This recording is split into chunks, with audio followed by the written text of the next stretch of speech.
everyone. Welcome to episode 7 of 8-Bit Bastards, the E3 edition. So right now, E3 is going on, and we wanted to give you our perspective of E3. We're not, professional bloggers. We're not getting paid to be on TV or on a IGN or something. We're gamers like you, and I think that's important to note that even though we're in game retail, we are giving you a perspective that's very close to your own. So if you're listening to this a month down the line, maybe it'll help you give some more perspective of which console you might want to buy or which launch titles you want to buy, or skip it altogether. So joining me this evening is Justin, Brad, Jacob, and welcome all of you out there on the interwebs. So we're going to have probably 2 acts tonight. Act 1, we're going to talk probably just about the consoles. It might not be as long as I thought. And then Act 2, we'll go to the games, and I'll probably just do kind of like rapid fire session. I'll throw out a game, we'll discuss real quick, yay or nay. It doesn't even matter, and then we'll move on to the next one. And at the end, Justin, you said we were going to do pretty much why we're choosing one system over the other, not necessarily from like a PR standpoint, like, oh, because Xbox did this or PS into this. It's about the games. Why we're buying the Xbox for games, and why, what games we're buying the PS4 for. Okay. We talked about on previous podcasts of what we were going to buy, and I was on the fence, and Justin, you were on the fence. Yeah, I was on the fence. It was all about launch titles for me. Brad, you said PS4. PS4. I'm Okay. Still PS4. Very, Okay, and very firm. I said neither because I thought they were going to be crazy expensive. I'm probably getting a PlayStation 4. All right, so Jacob's jumping to the PS4. Brad was PS4 and staying PS4. Justin? Xbox One. And I saved up $800 since February because I thought it was going to be $500 plus a couple games and an extra controller. It would be $800. And Sony came out, blew our minds with the price, and I am now, if I only get one game for each console and no extra controllers, I was able to afford both. So I will get both of them, which I know is a little bit stupid. I know it's ridiculous, but I've saved up the money and I have it. It's not like, I'm still paying my bills, still feeding myself. It's, video games is my addiction. You can do it, believe me. If I can afford both of them, if I can afford a one on, like I said, everyone that's heard the last one knows I'm PlayStation all the way, but if I can afford a one on launch, I'd buy it. So if they did crazy trade-in deals and you got $100 for that Xbox sitting over there, would you do it then? Because that would bring it down to the PS4 price. It would, but not enough for me to get rid of it, on top of the fact that my Xbox has been taken apart and fixed because it broke back in the day. So it's red ring? Myself, yes. Okay. But, not really. Mainly still because there's really not launch titles for the PS4. If I had $500 just to squander, then yeah, whatever. Even, I don't know, I say that, but I'd still probably debate on it. That's funny. All right, so we're going to go in the order that E3 went in. We'll talk about Xbox One, then PS4, and then Nintendo. So Xbox One, they came out, and the whole press conference was basically about games. And I like that, and the reason why is because everyone complained when in February Sony did the whole thing about games, and then 3 weeks ago they had the whole big reveal about the Xbox One. It was all Microsoft's, watch TV through us, watch Netflix, blah, blah, blah. Now this was all about games, and that's why I enjoyed it. It was strictly games. It wasn't about all the other stupid bullshit. It was about games. So I saw, on all the websites and stuff, they're saying, that Microsoft, they gave a high rating to. Most of them are like, on our scale, we give them this percentage, or we give them an A and stuff. And so many people were very pleased that E3 is about video gamers. It's about video games, and Microsoft delivered on that. The problem that I heard a lot of complaints about was they didn't address any of the major issues that we are all having right now. Now, Justin, he has cell phone service, so he has a cell phone. Let's talk about the issues that they didn't address that we're still up in the air at, that I'm a little bit still hesitant. I have a little bit of buyer's remorse that I plopped down $100 for an Xbox One. My biggest gripe with it is like my situation right now is the prime reason why I think the one is their idea with the always on, or at least their 24-hour connection thing's horrible. I understand, we all pretty much all have internet. I always have internet, usually, but it just moved. And because it just moved, I couldn't afford to have my internet turned on the day I moved. So therefore, I had to wait a week. So you're going to tell me, because I had to wait a week, because financially I could not afford to have my internet instantly turned back on, that I can't play video games on your console, that you have the right to lock my machine up and make it a black brick of doom, more or less, in the living room. It might as well become a bookshelf or a water stand or something like that. I mean, that right there, and I don't care about the possibly not being able to use used games, because I don't buy used games often. I usually buy new games. I buy stuff that I want. Don't get me wrong, I do trade in crap tons of stuff. That's how I do buy other stuff. Right, so you wouldn't be able to trade in that stuff anymore. But that's also why I'm going the other way on this one. Like I said, the biggest kill for me is that 24-hour online connection, always needing to boot up thing. It drives me nuts. Like, the idea of it alone is just really, really bad. And the fact that the guy didn't even try to make it sound like he was trying to sympathize with his customers that are complaining that they want to buy their $500 system. He acted like a jackass. Well, no, he did. I mean, that's a pretty smug-ass thing to say to somebody, to be like, well, we have a system if you don't have internet. It's called the 360. I've had that for 10 years. I want to play your Xbox One. I want to give you $500 plus $60, $70 for a couple of your games, and you're going to pretty much laugh at me? Yeah, what do you think the publishers that have all these exclusive games are thinking, wow, these guys don't want to sell consoles to people that don't. 25% of the US, who is the major market for Microsoft, doesn't have internet. And we discussed this on the last podcast, and they didn't address it in the press conference. When do you think they're going to do this? Before November? A lot of people said after Sony premiered E3 that Xbox won't back. They won't step back. They make them look too weak. No, so they're going to stick with it. They're going to stick with their policies and pretty much tell everyone, suck it up. Wow. Like, either you're going to buy our console or you're not. I think the problem is too big to fail. They don't care. People are going to buy the Xbox One no matter what they say. You're proof of that. This man's right. So tell us about that. I was given a handful of them to get pre-ordered, sold, whatever, however you want to convey it, and it lasted a day. I mean, and I got the PSs, and they didn't go as fast. I still have some. The flip side to it is, though, is I don't think in the end it's really going to affect as much, because I don't know. The thing is like, even today, I mean, you guys probably got it too at the shop. I mean, just people constantly like, the Xbox One, and I'm like, maybe the always online connection is not going to affect as many people as I think it will. So hardcore gamers, because hardcore gamers are so dedicated to multiplayer, they will have internet at all times. Well, I don't know. I say that, but I also had a lot of people coming in saying that they're all turning PS4 on them. And I mean, some of the people are like people that since I've known, like I met 4 or 5 years ago when I started selling video games, were diehard Microsoft people. They were like, I don't like Sony. I don't play PlayStation. Yeah. I like Microsoft. And there are people that are coming up to me now going, I'm probably going Sony.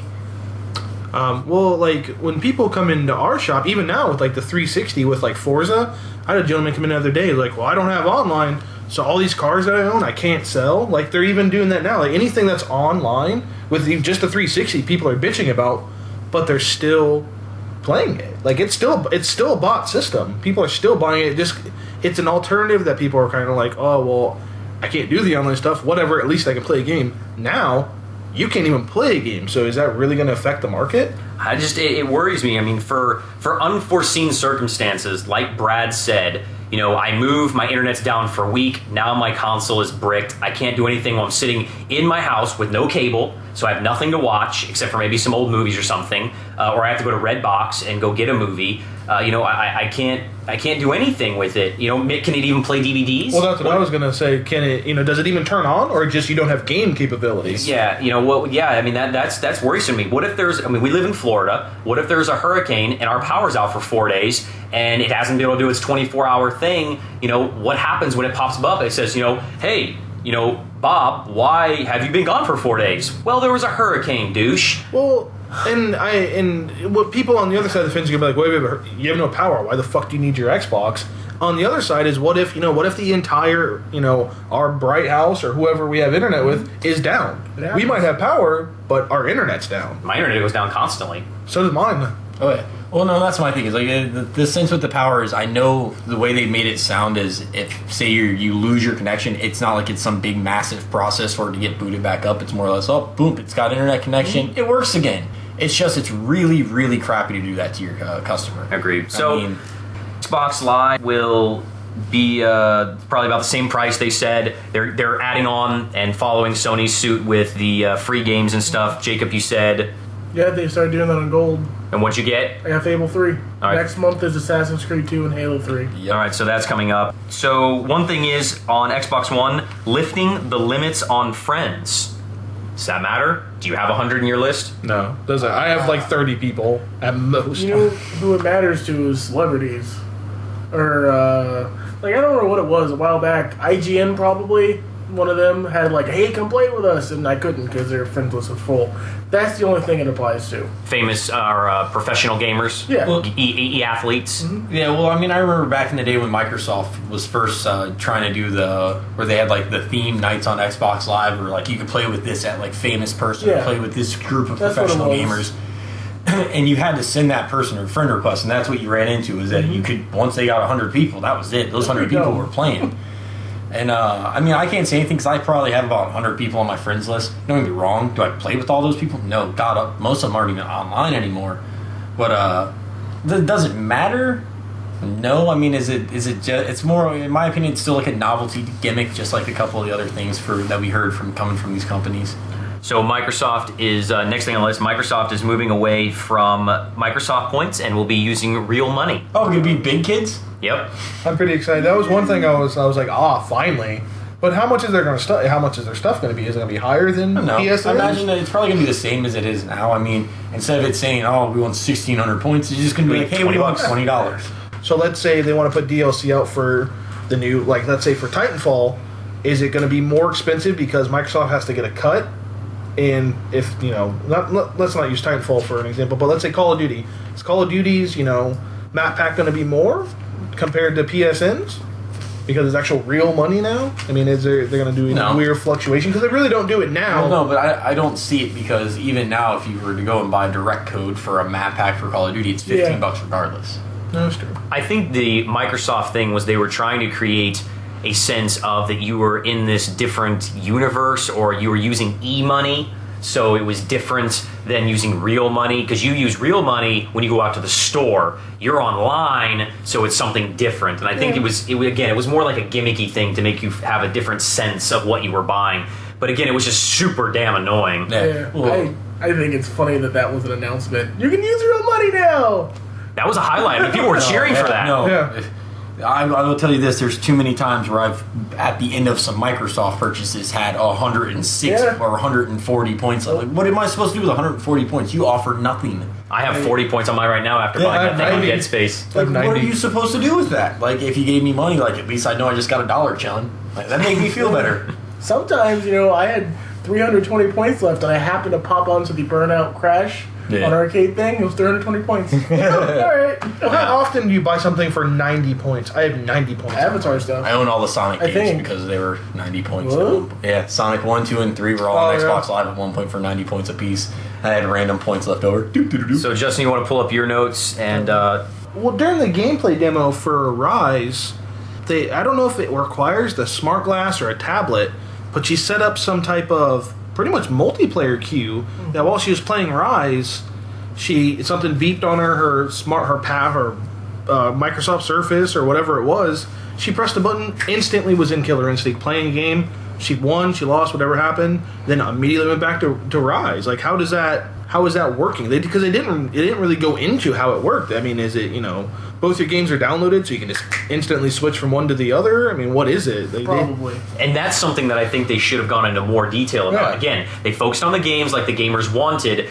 When is that going to come about? And they're going to tell us about that cool little feature because that's something that sells you from the Xbox One to the PS4 or the Wii U is that little gimmick because that is awesome. You got it was an iPad. You know it was an iPad. Everybody uses iPads. No, it wasn't actually. She had a Surface. I'm pretty sure really? It was a Windows Oh, yeah, tablet, it's sir. Microsoft. It was a Windows tablet. But anyway, most people, 99% of people are going to be sitting with an iPad right next to them. That would be awesome to have a little queue up like WoW. You're running around WoW and you put a queue in the background, you do some questing, and then boom, as soon as queue pops up, you jump into the dungeon with your friends. So I'm sitting there playing, and there's nobody to play with Defiance with, or there's nobody to play a game with or something, and I'm like, oh, well, I'll just queue it up, and I'm playing some Dead Space 3, or I'm playing, Grand Theft Auto 5, and boom, next thing you know, it pops up that I can... Yeah, but those queues never last that long in order to really make any progress in the other game. Sometimes if you want to fight a specific person or something in a fighting game, if you're looking to fight, or if you're looking to get what if setting up a match on Halo 5 is going in the background while you're playing another game or watching a movie, and you're sitting there watching a movie or you're watching TV, which you can do on the Xbox One, and you're watching your favorite show DVR'd, and next thing it goes boom, oh, so and so popped on, they're about ready to play a match and they got a spot. Do you want to play? That's kind of neat. It's so much the ADD generation, though. I don't think You should love that. That's you to a T. Not that bad. For me, I think personally, like let's say, I was when I played Call of Duty, I would play Search and Destroy. I was sitting for 5 minutes sometimes between matches, and I could go play Rise or I could go play something else. I mean, if it allows for something like that, think about the queue time for people that don't want to sit and wait, and they're just sitting there twiddling their thumbs watching TV, or they pick up, because they will leave.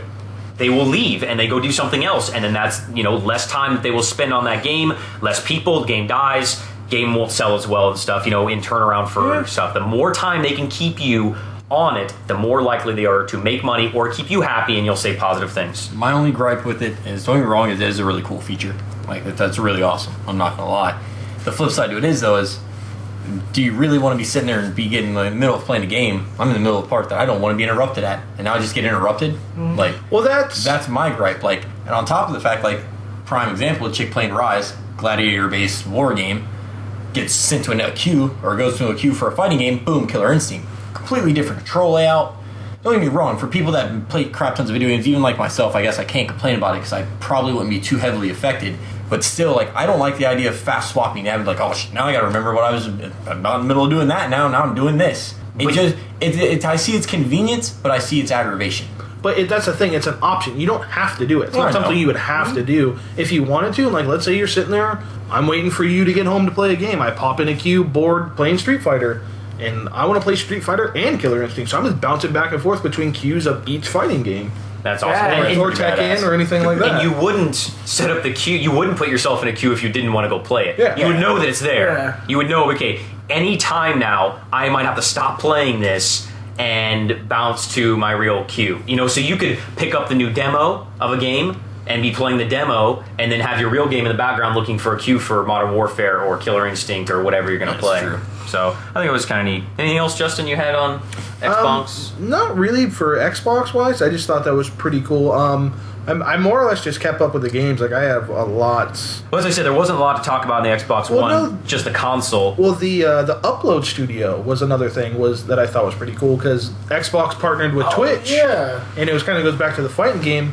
When one of the developers for Killer Instinct was like, "Hey, I'm going to upload this," and he immediately pressed a button. He took that fight, streamed it straight to Twitch. He did all that type of stuff, which I thought was really cool. So like, if me and you were playing a fighting game and I wanted to give you shit for the next week because I just tore you up, I upload it to Facebook now, and now I get to watch the 3 minutes ass whooping I just gave you. and it like automatically cut up the video. Yep. Or no, it wasn't automatically. He did like go in and pick which part, and then he was able to apply like a filter on it, but relatively quick.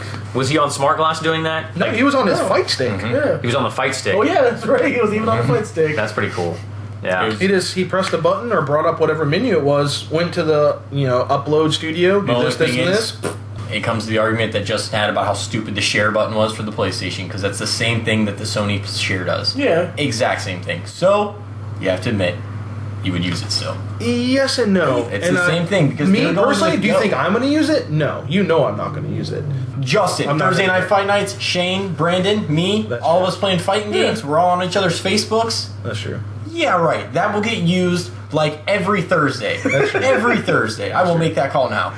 It's one of those things that not everybody's going to use it. It's a why not feature. It's cool. Some people are going to use it. Well, my thing is, you have a lot of people that like to do the Twitch stuff now. It's not like it's something that's on more. It's very, like, I deal with people all the time that come in and talk about how they upload gameplay all the time through that. Do I think it was smart that Xbox went with Twitch? Oh, yes. Yeah. Because they're the much better well-known of the faucets for that I use Twitch a lot. Well, I think that it does a lot of other capabilities as well. We're talking about all of our uses because we're all sitting here, saying, you guys are all three big fighters, and I hate fighters, but you can use it for other things as well. Video editing, like the Angry Video Game Nerd or something. If he's recording stuff, I know he does all retro, but, for people that do game reviews and things, they can record all their stuff now directly, upload it to the internet within seconds. They don't have to have all these extra programs. They're cutting out the middleman. So, I mean, this could have more wide applications than us wanting to give each other a hard time on Facebook, and I think that's really smart. I think that's really smart. But again, does this go back to, is this for the games, or are they making it for every other consumer? I mean, is a video editor now going to go buy an Xbox One to make his videos on Xbox One and then put them up on the internet just to be quicker? Or is he going to go buy a Mac or what have you to do it? I don't see that, though, because then you're talking programs and stuff like that. But that's what I'm trying to say is Microsoft in that first press conference was trying to hit that other market supposedly besides gaming. Yeah, quotations there. But their other market definitely seemed more like the television entertainment device, more than like, hey, we want you to come and make music and all this on our system. Yeah, that's true, I guess. Any more we want to talk about Xbox One's conference? No games yet. We'll get to that in a little bit. I was disappointed, and the thing I was disappointed about is some of the games they didn't show. And I don't say this about just Xbox, kind of going off subject, but with commercials and the stuff that I was watching when I was watching online, there's a lot of games that developers didn't show. Thief they didn't show.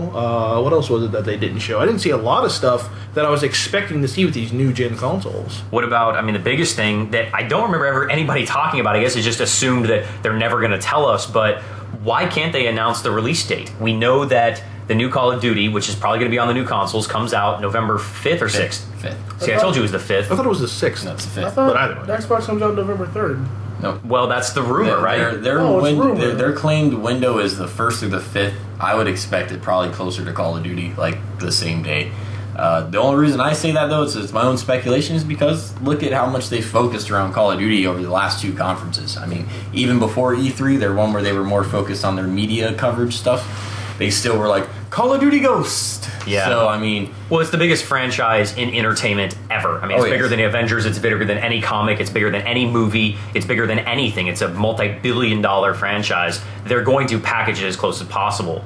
So, but why couldn't they give us the release date? Why couldn't they say, hey, it's going to come out November 4th, the day before Call of Duty?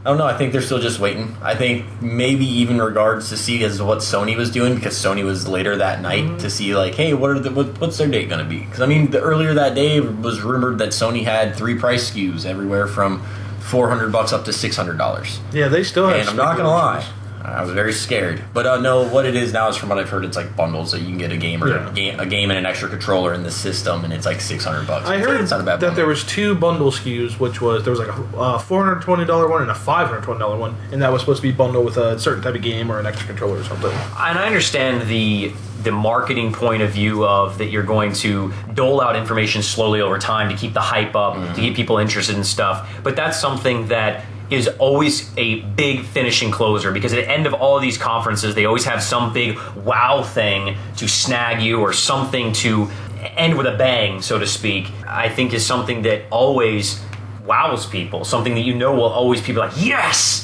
super excited about, is that is the day I can get it. Yeah, we all pre-ordered ours already. We know we're going to get them, but it's always nice to know when you're going to get them. Well, for us, it's like, that due date on your kid. Yeah, it's kind of and that's the flip side to it, though, is that's probably why they haven't told you. Because it's like, you got the bun in the oven. You know the bun's in the oven. You know it's being cooked. But you just don't know when it's going to pop out. You don't know if it's going to be early, if it's going to be late, if it's going to be right on time. But like that truly, I think, like you said, the kid thing, that's what they're doing. They want you to sit there and speculate. They want you to be sitting there. But think of when they did that last year or 2 years ago, when they were like, oh yeah, we're doing a redesign of Xbox 360, and they pull it off and they go, and you can get it tomorrow.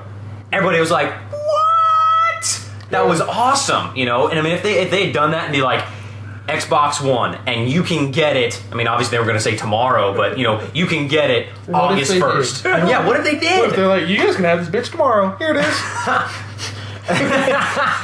You just go into work and your stock room's full of Xbox Ones. Like, what the fuck? I take off the work. Xbox One fairy came. No, you work. We can't let Mike work. Oh, sorry, Mike. We couldn't do that to you. No, I'm He's definitely. a new guy, eh? Well, hold on. That's are you calling off the first 2 days, week? Are you taking? How much time are you planning on taking off? Are you just gonna be like, yeah, whatever? No, I will take off. You're gonna take a day or 2. Are you gonna take a day off for 2? too. Because if we go to the shop and we get it midnight release, I'll have to take 2 days off because I will play it all night and then have to sleep probably next day. I will be at work next day and probably the day after that. Yeah, you're gonna be super busy. We're not gonna have it, so things might change, and that's what I think it is too. They don't want to put anything set in stone because things could change. Things could change with Call of Duty. They might, things might change. They might get pushed back. It might get brought out earlier. You never know. Video game developers can change into anything at the drop of a hat. Think how many times they push back Grand Theft Auto 5. Think how many times they push back all these games, and then boom, here you go. They can also have to do with production. They're like, well, we have to see how many we need.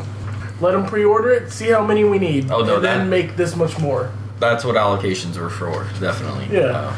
We done with Xbox? Yeah, we can. I'm done with Xbox. Okay. So let's go on to Sony's press conference, which was we had other things. There was EA had its own press conference, Ubisoft or whatever. Everybody. Ubisoft. Yeah, Ubisoft. Hey, I always call them Ubisoft because Ubisoft.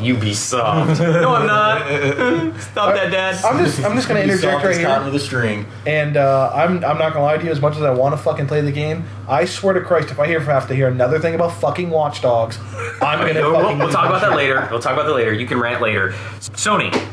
So they started off with PS3 and Vita, and then they moved to PS4 later.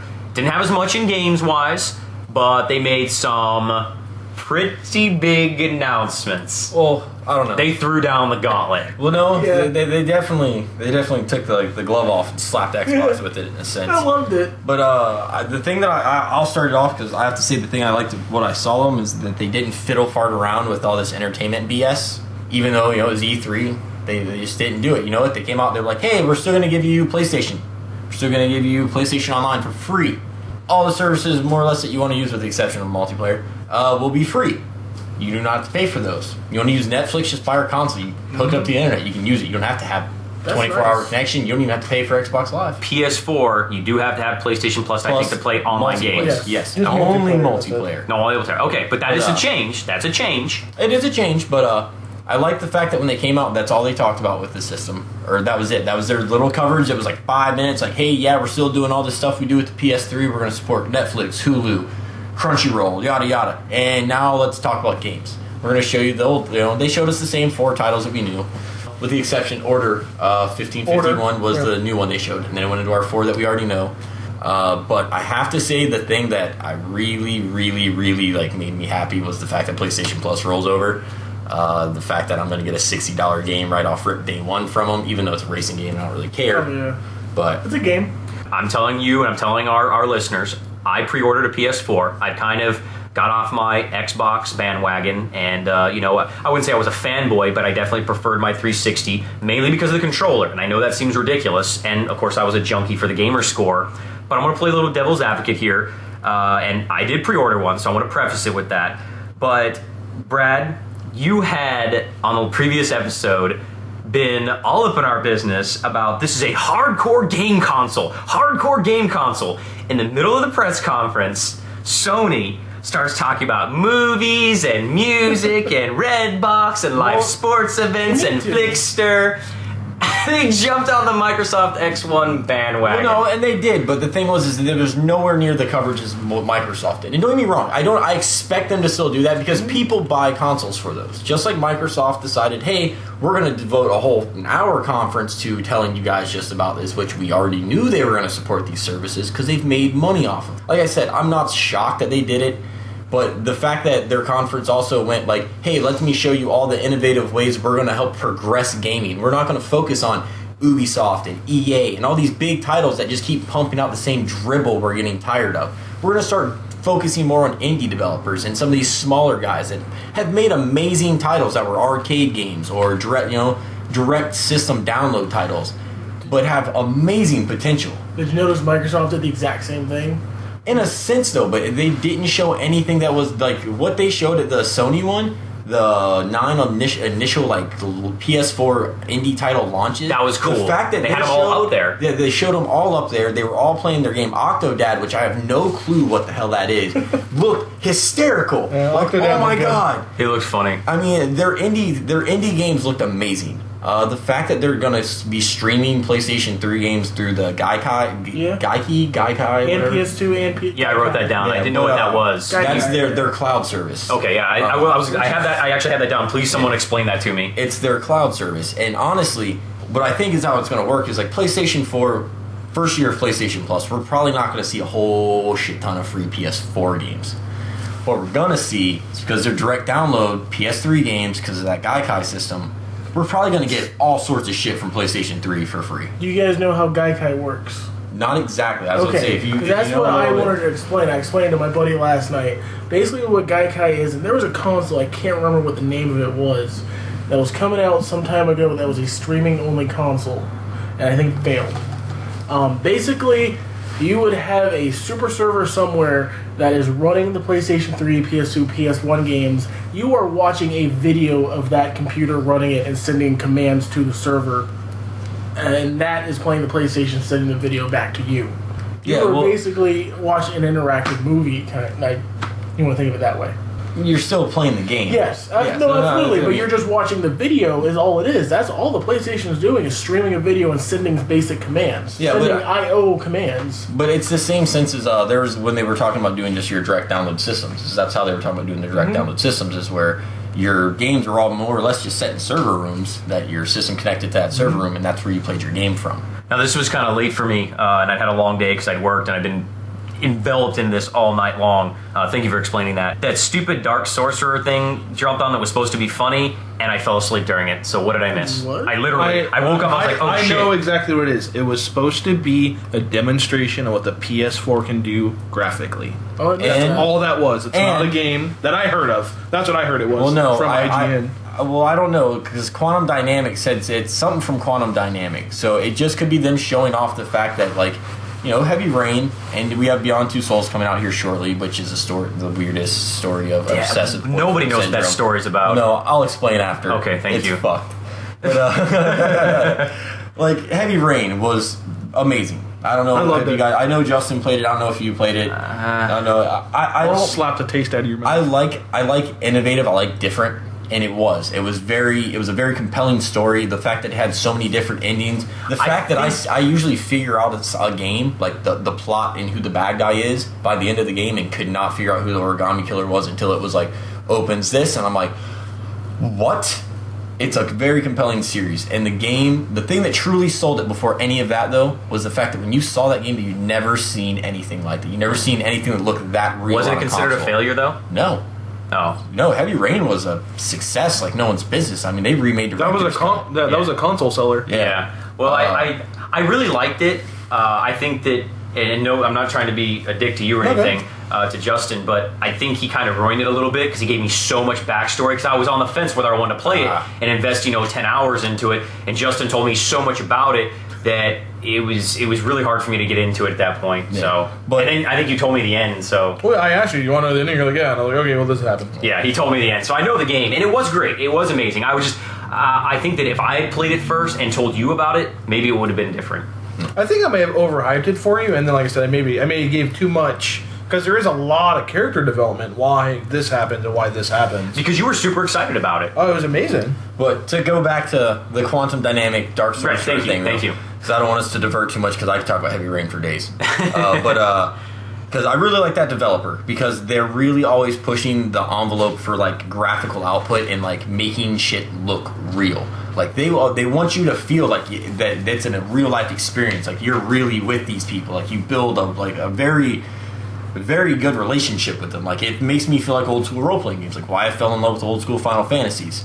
But the Dark Sorcerer, I don't know if it's a game, but it just showed that Quantum Dynamics is going to destroy graphically with the PS4. That looked real. That old guy looked real. When the green screen stuff dropped, and you could tell that like it's like, all right, that was all video game CG, but when the green screen stuff dropped and they were trying to make it look like it was a real guy with a real dude dressed up like a goblin or whatever, and he walked up closer and he was trying to like, well, I don't think I was portraying the anger of the character properly. He looked real. It didn't look like it was a CG-made character. It really looked like it was that old guy put in the background of a video game. Yeah, but it wasn't. It was a video game version of him. It was come from a long way since that movie with Al Pacino or whatever, where they have the one character in the movie is entirely digital. Oh, when he makes the supermodel? Yeah, and she really, it's like the first time they ever had a digital actor or whatever. We've come a long way. It was very impressive, Yes. but I did fall asleep during part of that for like 3 or 4 minutes because I was super tired, and I don't know. I don't blame Sony or anything. If I would have been watching anything, I would have fallen asleep. It was really hard because even when I caught it at Justin's house, and we were both sitting there, we were both kind of looking at each other,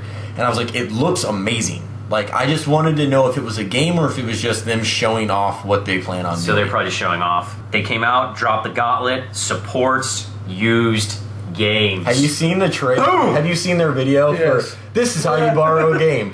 This is how you loan a friend a game. And Brad just handed me something. that was our video on how you can or loan a friend a game. There's more to that, though, because I guess now publishers can decide whether or not that's true. Well, no, and that's the thing, though, is don't get me wrong, is Sony saying that, and Sony's like to say that is that they're saying pretty much anything that's made by a Sony-owned or developer. So, Santa Monica Studios, Sony Entertainment, Right, okay. Sucker Punch, yes, Sucker Punch, because Sony. they're Sony Interactive Studio. Insomniac Games used to be, now owned by EA. Yeah, okay. But, because that's Tim Price, right? yes, because they were the guys for Ratchet and Clank back in the day. I think they're making a exclusive only game too For Xbox. For Xbox Yes. One. Yeah. It's not like they were like trying to hide it. Like they were like, oh, we're going to keep this so hush hush and under wraps. It's how things are already. We've seen this already with EA doing their online passes. EA being the only company that truly took advantage of it, and they've already announced that they're not doing it anymore because they realize it hurt their sales. Like, guess what? Dude can come in my store and buy Battlefield.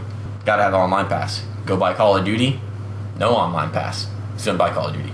Well, I know that a few people that we've talked to have been really concerned about this issue of used games and used game sales and whatnot.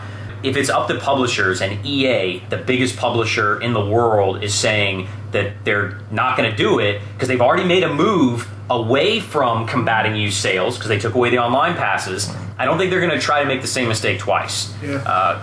I think EA's pretty much like, we kind of tried, it didn't work. Does that make a big difference? Is that a system killer for Xbox One? Well, my thing is Xbox said the same thing. Our, was it 343's Microsoft in general were like, our games aren't going to require it. It's up to the publisher. So here's my thing is why everyone was jumping at Xbox when Sony did the same thing. It's all up to the publishers. Okay. So does Microsoft say that they support games?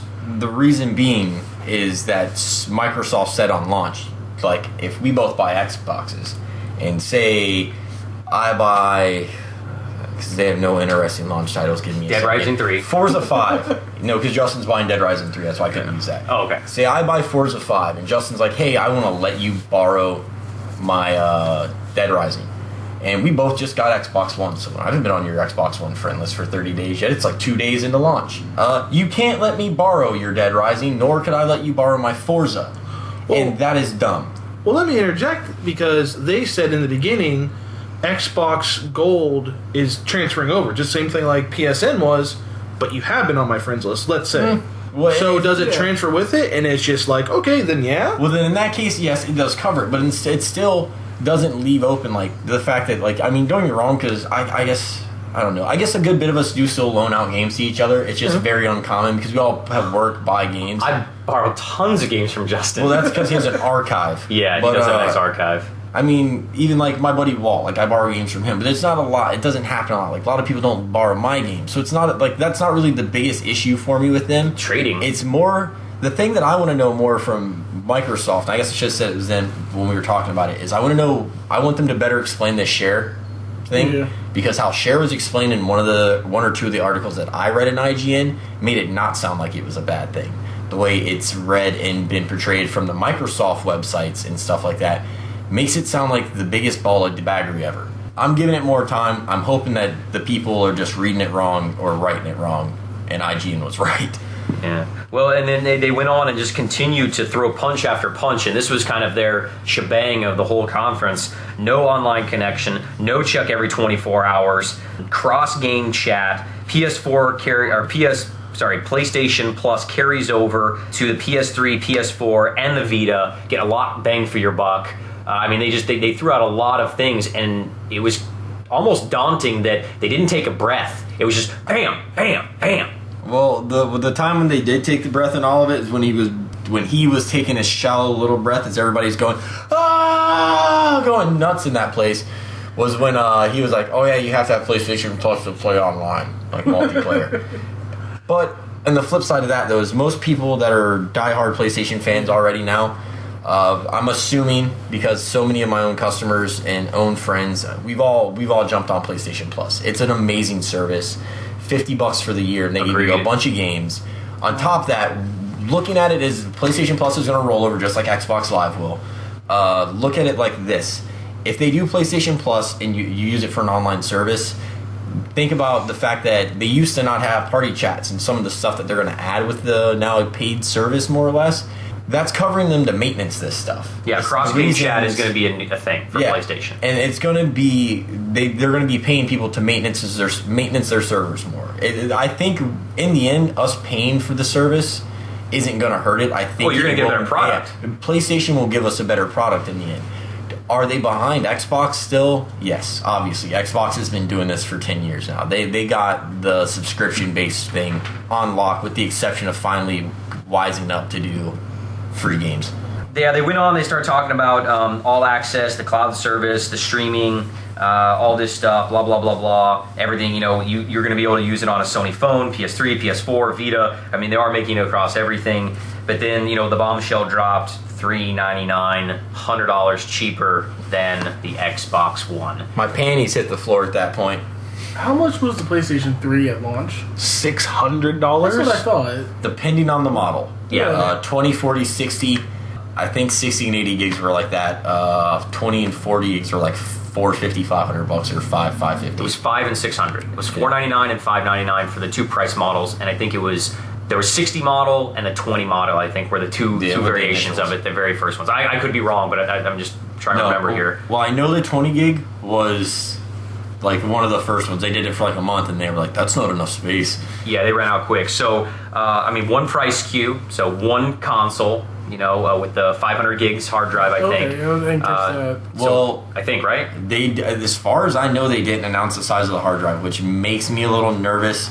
One of the things I did like that they announced is that it's interchangeable. You can upgrade your hard drive space. But I mean, that $100 price drop, it's so funny that we see this reverse in ideology, where Microsoft came out, had the $100 cheaper price, and blew Sony away for the longest time in console sales in America. Okay, we're not talking, around the world, but in the United States, where their primary market is, they did much better because of the different price points. And now we have, almost 10 years later, Sony learned that lesson, and Microsoft, and I've heard a lot of people talk about this, Microsoft thinks they're the big dog and they cannot fail. Like you said earlier, they cannot fail. So they're like, well, we're going to charge it and people are going to pay for it. And what did you say earlier?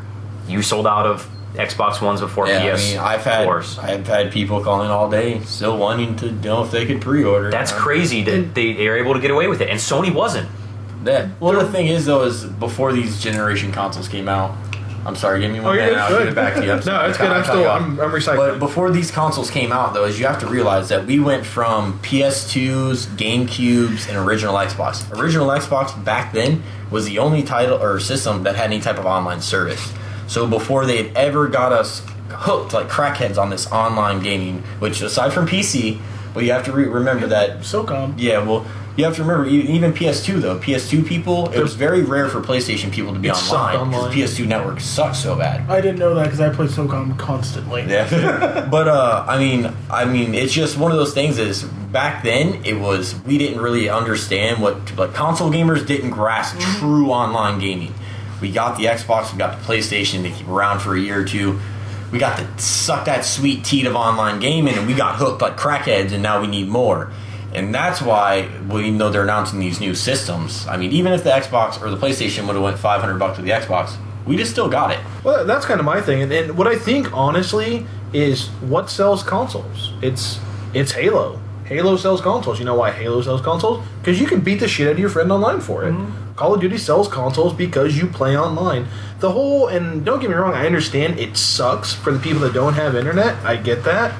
for people to play Call of Duty, Call of Duty's market is what's gonna, that's gonna make them win. I think the console wars. See, I would agree with you. Usually, I'd be like, yes, but because they're doing strict so hard on this, gotta be online connected, and PlayStation's not. Is I see a lot of these people that are going to be like, you know what, I do play online gaming, because I've had customers who've come in and like, I don't like the fact that this thing has to be online all the time. A lot of people, and I think it's stupid, just people being weird paranoids, but they're like, the camera's always on, they're watching me, and that is a concern. You laugh, but dude, I've heard that more in the last week than almost anything else. People being like, I don't want to. That's because of the Verizon stuff and the CIA thing and all the thing with the Obama administration. And that's a scare right now. And so, I mean, that's something that's neither here nor there.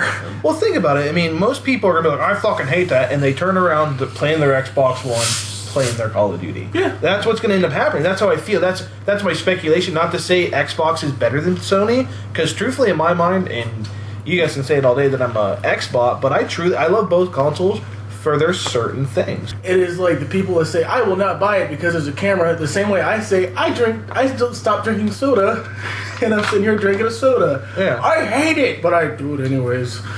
Yeah. Mom and dad might be like, well, I don't like the fact they could be watching my kids. Mm-hmm. Kids dictate basically what their parents buy. Yeah. Mom, buy me an Xbox One. I want to play Call of Duty. Okay, whatever to make my kid happy. And that's what I think is going to end up killing it. Not to say Sony was bad or Xbox is better, or even vice versa. I think it's going to be, as much as as much as the controversy is for the online, the multiplayer people are going to be sell the system, hands down. What's the deal? I don't know though, man.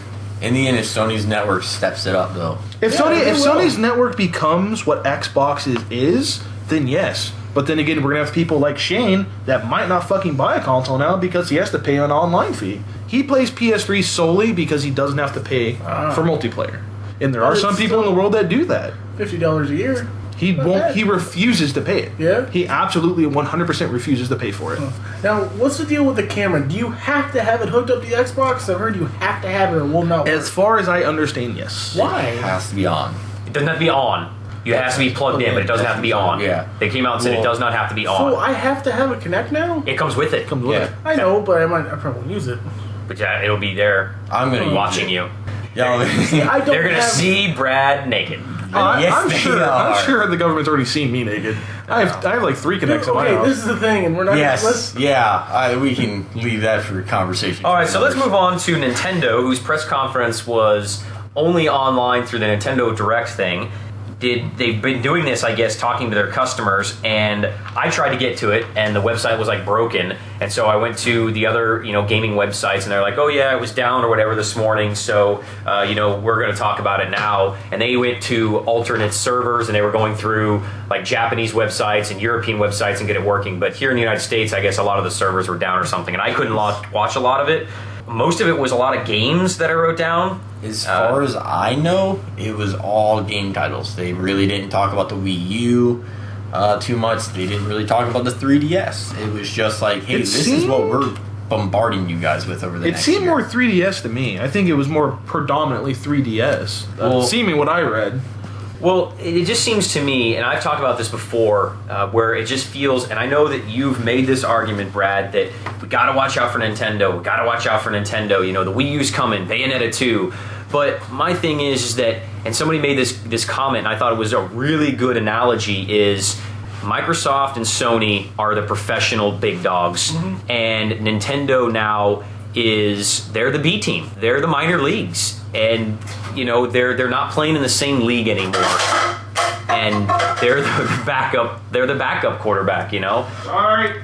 I used to, with the Wii U and the GameCube, I would have agreed. I agree with you, but I really feel the Wii U, and like the reason we're not seeing like all these awesome third-party developer games coming out for the Wii U is because they're telling them, you're not making this game because you're not going to make this game and then try to remake it and dumb it down for the Xbox and PlayStation 3.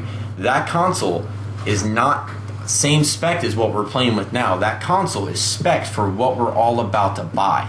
I mean, you're going to spend $400 right now on a PlayStation. Nintendo has always been the cheaper of the systems, and even their base model for the Wii or the Wii U is pretty much $300. graphics wise, the system's breathtaking. Gameplay for it's breathtaking. Super Mario in high def, like when I played Super Mario Brothers on the Wii, it looked amazing. Like it really looked good. I mean, I was shocked. I was like, wow, I've never seen a Mario game look this great.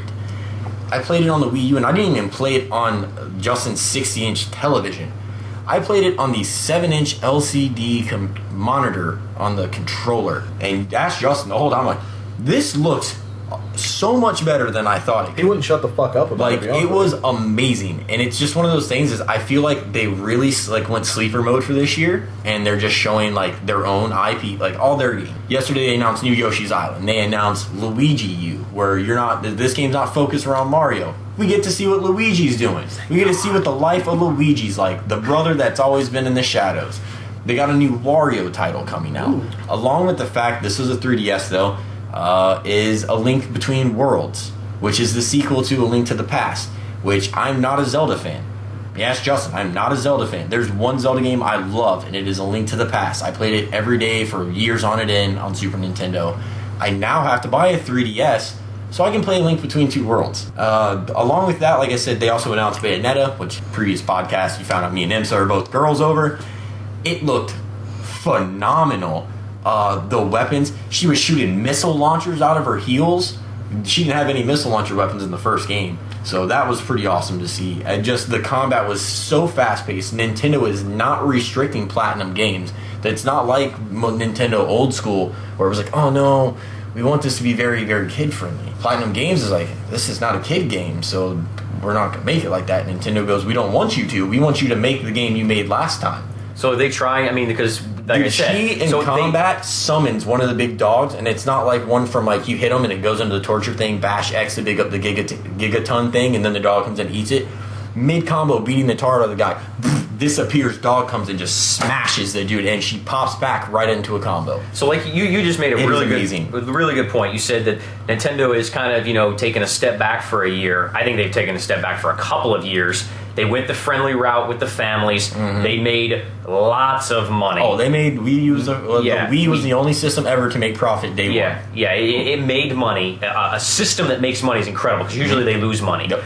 Now they're trying to move back and get to hardcore gamers. I owned a Wii. I played Zelda, I played bowling, and I got rid of it because it collected dust, and I have not owned a Wii in at least probably 5 years or so. So now, are they trying to step back up with the big boys? Because Sony and Microsoft have become the dominant players in the video game realm. Besides, now we can talk about iPhones, they come in huge. We can talk about handhelds and how well the DS and the 3DS do and stuff compared to like the Vita and the iPhone and everything. Yes, Nintendo has always been the heavy hitter in handhelds. They have been since like day one with the Game Boy. But are they trying to move back with the Wii U, but is it too late? See, I do believe they're trying to move back. I don't think it's too late. Initially, the Wii just had a slow start because a lot of the titles that they did initially launch on it, the Wii U was like, the Batman, which we'd already played a year before. Don't get me wrong, people did buy the Wii U to play that Batman game, but not as many because the gamers that bought the Wii U at that point in time, for the gamers like us that play Call of Duty or had Xbox and PS3, so they had already done it. I don't know. I really hope over the next year we start seeing the third-party developer games that are going to be coming out for the system because they're there. I mean, we saw them last year with the system launch. They came out right away with Call of Duty, Assassin's Creed, all the big titles that were there last year for the holidays. They were there on the Wii U. I think people were so discouraged to buy that console because they had that really bad remembrance of what a Wii was. On top of the fact, if you look at the box, you think it's a handheld. You don't think that that's a console and that's the controller. You look at it and go, well, that's the new handheld? Like, they just came out with the 3DS. That's the new one? And then I thought. Yeah, and I had to explain it to countless people. No, this is Nintendo's new console. This is... Yeah, the thing I thought was I thought you could play Mario on your TV. I gotta go. Like the Vita. And you put it on your Wii U controller and take it.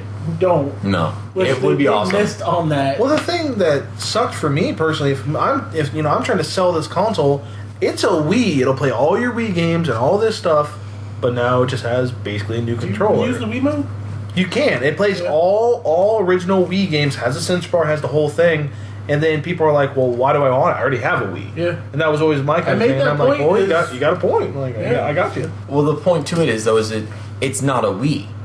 If people that are looking at it, like, well, you already got a Wii. Yeah, you have a really crappy non-high def system that no games look good on, that no games good were made for.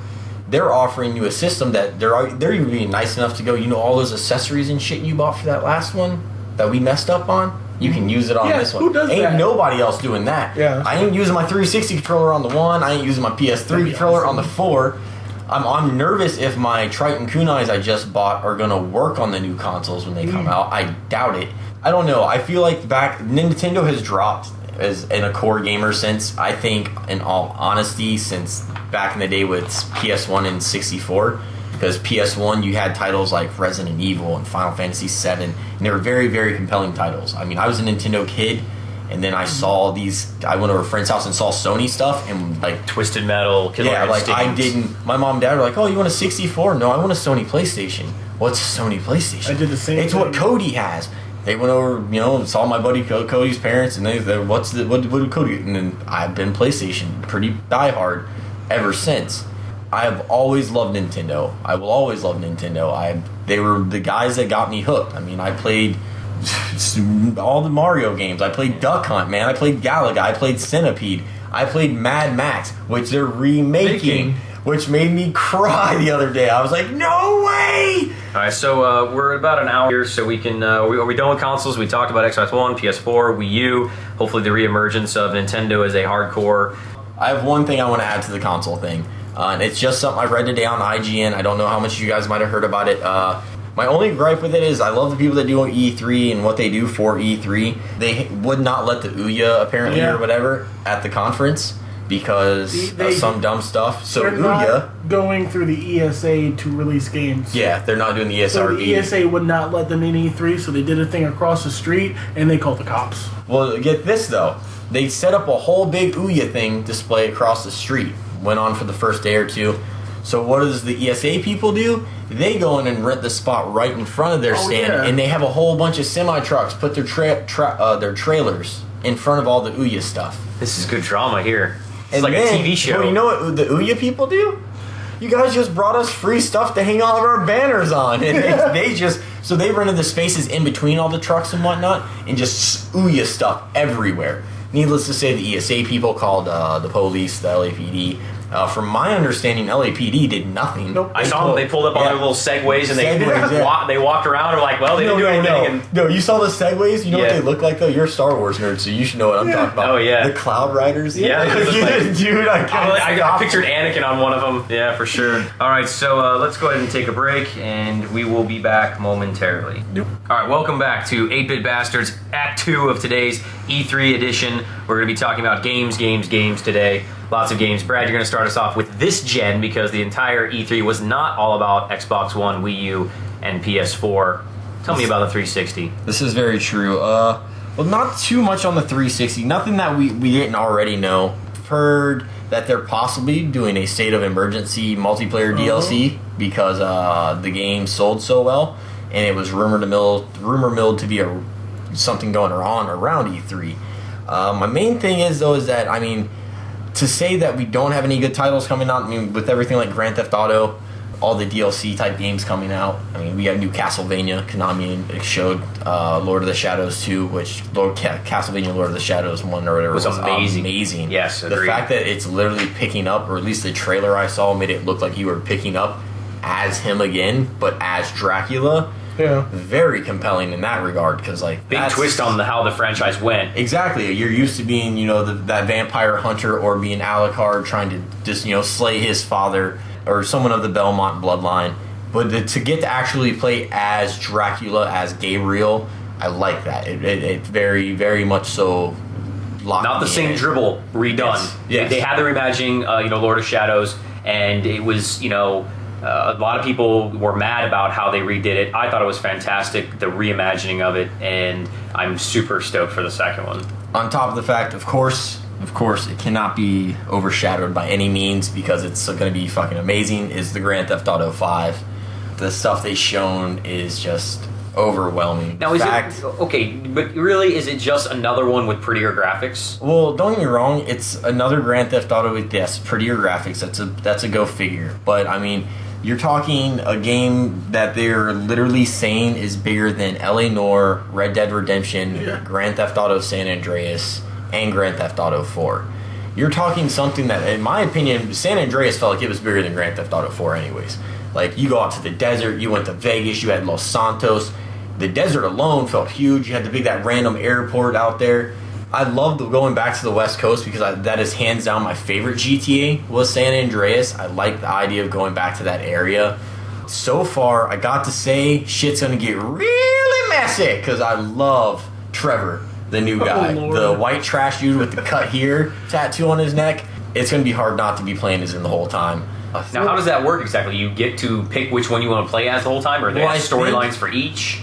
I see. They haven't really said. I mean, they said it that all their stories will intertwine. The thing is the way they make it sound though is that you can almost go through and play the game like 3 times. Like you could play as Trevor, you could play as I can't remember the black dude's name now or the Italian guy's name. Racist. Yeah. Yeah. Well, that was kind of my biggest 3/4 concern. black, sir. That was my biggest concern when I was telling Brad is like, let's say I don't like the Italian guy. I don't want to play with him. Do I have to play with the game? And then I go to, Trevor's part, or I go to the other guy's part? Like, and that's... And if I have to do that, it's going to turn me away, because that's what I didn't like about, like, the new Final Fantasy. Final Fantasy 13 sucked to me, because I was forced to play with people I didn't want to play with. You're forcing me to do something, and if I don't want to, I don't want you to make me. The thing is, though, is that I doubt we're all going to, like, we're going to play that game and be like, I don't like any of these characters. Like, you might not like the Trevor character just off of his appeal because you're like, oh, he's too white trash, scummy, like, meth head. The flip side to it is you might start playing with him and start seeing, like, a lot of his one-liners, like they show in the trailer, like, his personality, the way he is. And that's what originally turned me on. Because at first I was kind of like, man, why do they got to give the white guy, like, this scumbag white trash thing? Like, come on. But as they've shown more of his character, it's definitely grown on me. And same with, I want to say the black dude's name, it might be Isaac or something with an I. I can't remember exactly. I can't think of their names. But I mean, all the characters, no, it's Franklin. All the characters look really good. The story behind it is sounding very well. The fact that it's the 3 of them doing high stakes bank robberies and heists and stuff like that. I like the fact that they're, taking a little bit like that payday because that payday heist feeling is always nice. It's looking like a completely solid title. I mean, the fact that they're adding parachuting, scuba diving. Another reason that I'm kind of tweaked out on it is the fact that they actually map the entire ocean floor in the world for the game. What? They map the ocean floor. Now, this is speculation, and I'm sure listeners will know because they've probably come across it on the internet, but we're all praying to God hunt for Red October missions. Like, if you get 8 of us out in the ocean in subs, you sank my battleship, IMSA! Like, that is a blast, man. And I'm not gonna lie, I love Grand Theft Auto 4 multiplayer. Oh yeah, that was fun. Rocket launchers. Oh god, it was so much fun. I mean, waiting for people to get in the helicopter with the sniper rifle and then pop their head like zits. There's no true sense of where it came from. You're looking around like, shit. And that's just the goofy shit that Rockstar does. Oh yeah, and that's my thing is, like, don't get me wrong, like, we got Saints Row the 4th coming out. It looks appealing. I like the fact they're doing, like, this whole jumping in the Matrix thing. With the 3rd one, they went so crazy stupid over the top. It really, really just turned my stomach away from the franchise. The new Saints Row it's prototype to me. The guy, he's truly Alex Mercer. He runs up walls. He dives. You can jump literally from basically space, smack the dirt, and continue running. Well, you get why, superpowers. Well, it's not because of aliens. The developers, I was watching a thing, they said you get superpowers. As you progress through the game, you will literally earn superpowers. Like Crackdown. And I was just like, really? They say something about like aliens and stuff. Well, yeah, no, it's about aliens. What it is a Saint member got elected into the office. He's the president. Aliens didn't like this. The aliens came and took all the Saints members and put them in a Matrix-style world. Oh, really? And that's why they're all like fucking Goku, Neo, bullet dodging and whatnot. And I have to say, it's very compelling. It's like I said, the 3rd one turned my stomach. It was just too over the top. I didn't want to play something that felt like I was just playing 10 hours of novelty BS. So, okay, there's open world games, really huge. GTA 5, Saints Row the 4th. I loved 1,000 Gamers scored, plus when they got the multiplayer stuff for GTA 4. I got all the pigeons and everything. I loved that game. I thought it was fantastic. Played it and played it and played it. Multiplayer was fantastic. Still own the game. Still, would like to play it every once in a while. My thing is there was a lot wrong with that game. There was. Even though we all sing the praises. Yes, we can sing its praises. There was a lot wrong with it. The ridiculous with, having to check in with your friends all the time and all that nonsense. Do you think they will fix some of the... because it seems like Rockstar is really great at always progressing and fixing their mistakes from their previous games. Are they going to make this one fun? Like, that's one of the great things. You may say you were turned off by Saints Row the Third. Some people found that a fresh breath air because it was fun. It was exciting. It wasn't just so blah and boring like GTA 4 was at certain segments of the game. Well, no, don't get me wrong. I understand that too because I see that appeal to Saints Row because that's what people want, that very over-the-top novelty, ha ha ha. But for the Grand Theft Auto people, the people that have played this franchise since PS1, like God's Eye View, like I have, like I remember getting in cars when they jumped a bridge, it's just you jumped a gap and then you land on the other side type stuff. I know you probably know what I'm doing. Everybody here probably knows what I'm talking about. I had to leave my console on because I didn't have a memory card. Didn't have a memory card to save it. I left it on for like 2 weeks till I beat it. And that's my thing though, is for me, Grand Theft Auto is supposed to be that realistic game like that. My gripes when it came to Grand Theft Auto 4 after playing San Andreas, because I stand true and blue to the fact that San Andreas was the best one in this installment. Agreed. Just from what you could do to the character, to the fact that if you rode a bicycle, you got bicycling skills. If you drove a car a lot, you got better at driving cars, motorcycles, all that stuff. It was very... It added a nice... You got fat. Yeah, you got fat. You can make Debo. You can make fucking Tyrone. I was always Debo. Oh, I had Debo, and then I'd make him Tyrone Bigham from the Dave Chappelle Show. Like, I love the game, and I really have just the highest hopes in the world for Grand Theft Auto 5, mainly because they're really talking like they're bringing back everything that we wanted that wasn't in 4. Like, even the stupid car customization that you had in San Andreas, where you could put some rims on it, some drawlicks. It was stupid, but it was nice because I have money. I own this garage. Why shouldn't I be able to do this? And that's the thing. I feel like Rockstar won't drop the ball on this. I hope not, because I felt like on some of the stuff they did drop the ball. Bowling, really? Yeah. Well, don't get me wrong though. And that I was gonna say is I forgot about that part because you said you didn't like you were saying that you didn't really care for having to interact with your friends. It was a lot of just mundane stuff. It's like this is not fun. This is real life. But like my thing is like I loved calling up Roman or the Rastafarian dude. And whatever, and be like, hey, let's go to the strip club. Hey, let's go to the bar. Let's go play some pool. Only because when you go to the bar with him, you get him completely wasted drunk, and then driving drunk in that game was amazing. But wasn't that DLC? Yeah. Is that improper? Yes. Okay. Now, the thing is, the DLC stuff, when you do... You know, the Ballad of Gay Tony, you get parachuting. Yeah. And some of the things with friends and stuff in that were fantastic. Yeah. And they seem to fix a lot of mistakes. The DLC... I think is almost better than the original game. Oh no, the Ballad of Gay Tony was them fixing everything that we were griping about. Exactly, and and I really liked all the DLC. Even the Damned one and Lost in the Damned was a very, very compelling story. Yeah. I have never actually beat Grand Theft Auto 4. I have beat Lost in the Damned and Ballad of Gay Tony. Yeah, and I think that the Ballad of Gay Tony is the second best DLC extension to a game ever. From Undead Nightmare. I don't know. I hope they fix it, Justin. My thing with Rockstar, I want to see, I'm not gonna lie to you, I want to see Bully too. I want to see Jimmy grow up. I want to see him be an adult. Yes, Bully College Edition. It's been rumored for so long. I want to see that. Oh my god, dude! It would be so much. Well, you know what? No, don't get me wrong though. It's that would be cool. Him in college. What I would like to see is Bully Jr. If he had kids or something? He got married, had kids, settled down. Elementary, middle school. Yeah, He was already in middle school, wasn't he? Yeah, well, that's the thing. He was high school. He was a freshman, I thought. Either way. Yeah, either way. But still, do Bully Jr., where you get to play as, his son going from elementary school. Not even the beginning. He ain't got to start at kindergarten. You can do 3rd grade, 4th, 5th. Milk time, baby. We started kindergarten. Yeah, milk time. You go milk time. But I mean, it would be a really good franchise to redo because I love that. Would be a great opening scene. The bully steals your milk in kindergarten. That could be go over that, and that could be your rivalry through the whole game with that kid. Every year you go up. That could be good. Well, that's my thing. Would you rather see Jimmy's kid, or do you want to see Jimmy grow up? Because think about it, he was only 15? Yeah. 16? I want to see him at 18, 19, 20. You know what I mean? I want to see him maybe bully into Grand Theft Auto. Think about it. You could do a transition. Jimmy did this into... DLC character? He is. He's in Grand Theft Auto 4. Is he really? He's fucking what's that steroid junkie motherfucker? Oh, Brucey? He's Brucey. He's Brucey. Brucey's missions are fun. Dude, You do Brucey stuff. Brucey Brucey's won my Grand favorite Theft Auto character. 4 over for me. Aside though, back to what I was saying with a lot of these third or the Get off me with your nowadays fucking generation teeth. or our new gen console games now. Some of the stuff that I saw that really won me over that I was very happy to see is like Payday the Heist. We talked about this on Payday the Heist 2. We talked about this on a previous podcast. They just started showing trailers for it.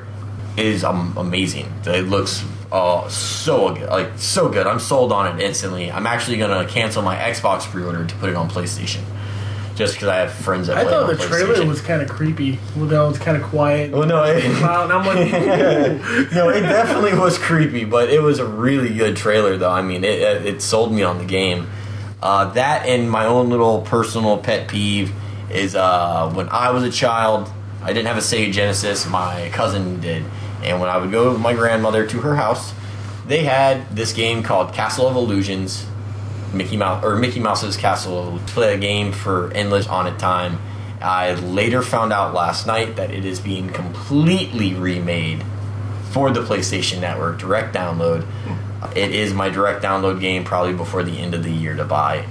It looks just like the old school game, so if you are listening and played the Castle of Illusions, Disney's Castle of Illusions, it is amazing. I recommend looking up the video. I can't wait. They didn't give us a date right away, but it almost made me cry because I was like, wow. I was like, I haven't seen that since I was like 5, 6. Forgot the name of it until I saw the picture for it, and I was like, that's the Sega Genesis game I used to play.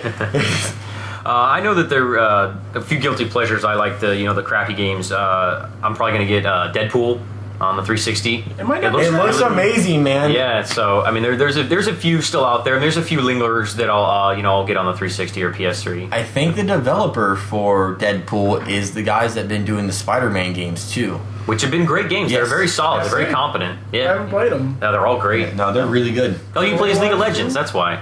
Yep, only League of Really? Legends. Yep. Yep. It's amazing how many Yeah. games you haven't played. I just started playing League of Legends like 4 months ago. Wait a minute, 6 months, 2 months ago. So how long have you been playing this? 2 months ago. I'd have to look. I'm not sure. It's only been a Yeah, few log your months. hours. All right, so can we go into lightning round here? Or you have any more, Justin? I'm trying to Xbox 360, PS3. Blacklist. Yeah. Wii games? No, there's really nothing right now, and that was kind of my thing. Go back to Grand Theft Auto. I don't feel it should be on this. I feel it should be a new gen. Well, with all the stuff they supposedly do, and this to go back to what we talked about, days ago. It will do we be. truly need a new gen system? My only thing, like I said, it's only speculation because it's nothing that Rockstar's even said, like, hey, we're not going to do this. It's just, I personally couldn't see it because it's 2 months out. When they started really working on it, they probably didn't have the new gen developer kits yet. Yeah, that's what I was So gonna say. it was probably really geared for these consoles we have now. My biggest concern, are we going to have, like what we have with Xbox to 360, we're going to have, like Mark Echo's getting up, or we're not going to find, a 360 copy, we're not going to find these awesome games. I forgot about Mark Echo. I mean, there was so many games that you could either buy for one or the other, and that's kind of my thing. What's going to, what are you going to go with? I The think that flip side to that, though, was that back then when they first announced Mark Echo's getting up and it was coming out for the Xbox and you brought to 360, it never actually made it to 360. It was because the title that's my didn't do well. concern. Let's say they do that with Grand Theft Auto, it's going to come to Xbox One, and then it never does. Think about all the people, and this is where I think it might suck though. I'm not going to do it personally, but think about the people that are going to be like, all right, I want an Xbox One, I have internet, I have all these stipulations that allow me to play it. I have to dump everything I own to make sure I get this console. Mm-hmm. So now he can't play Grand Theft Auto. Now he can't play Splinter Cell Blacklist. Now he can't play these games. Well, it's Think about not- what we did with Yeah. PS2. Well, we yeah, had back to then. dump everything we the had thing- to make sure we got a PS2. The thing that I think that they're going to do is that's what their stream systems are setting up for. Believe me, the Xbox isn't going to completely just drop the 360 titles. They're going to probably do the same thing like It might. PlayStation. No. No, I see them doing the same thing like PlayStation, Yeah. where you can direct download these games to your one.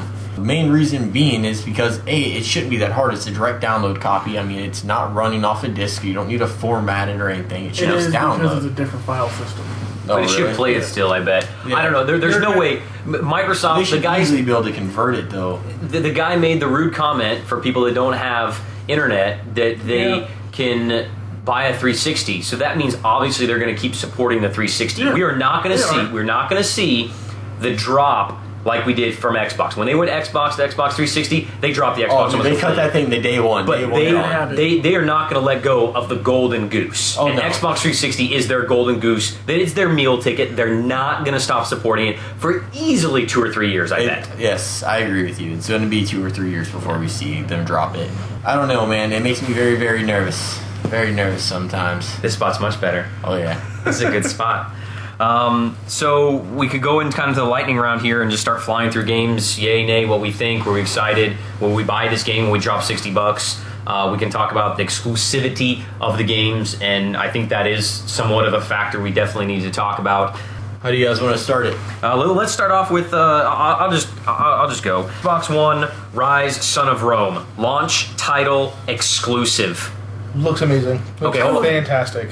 I was more excited about this when it was the Kinect thing. Okay. I haven't really seen much on it. Don't get me wrong, if it follows in the lines of like Spartan Total Warrior, stuff like that, probably be pretty BA. It looks epic, dude. It looks fucking awesome. The gameplay, the graphics look fantastic, and I'm not even a graphics whore. It could be fucking all polygons for all I give a shit. But the combat solid. Hack and slash? It's not. I was always worried about. It's quick time events. That's my problem. That's for like executions. You actually hack and slash, then execute. But then you get they showed in the trailer, gameplay trailer, Yeah. of the walls of soldiers. He calls out a command. They all do it. That was cool. Then they all they all pull down their shields and get hit by arrows.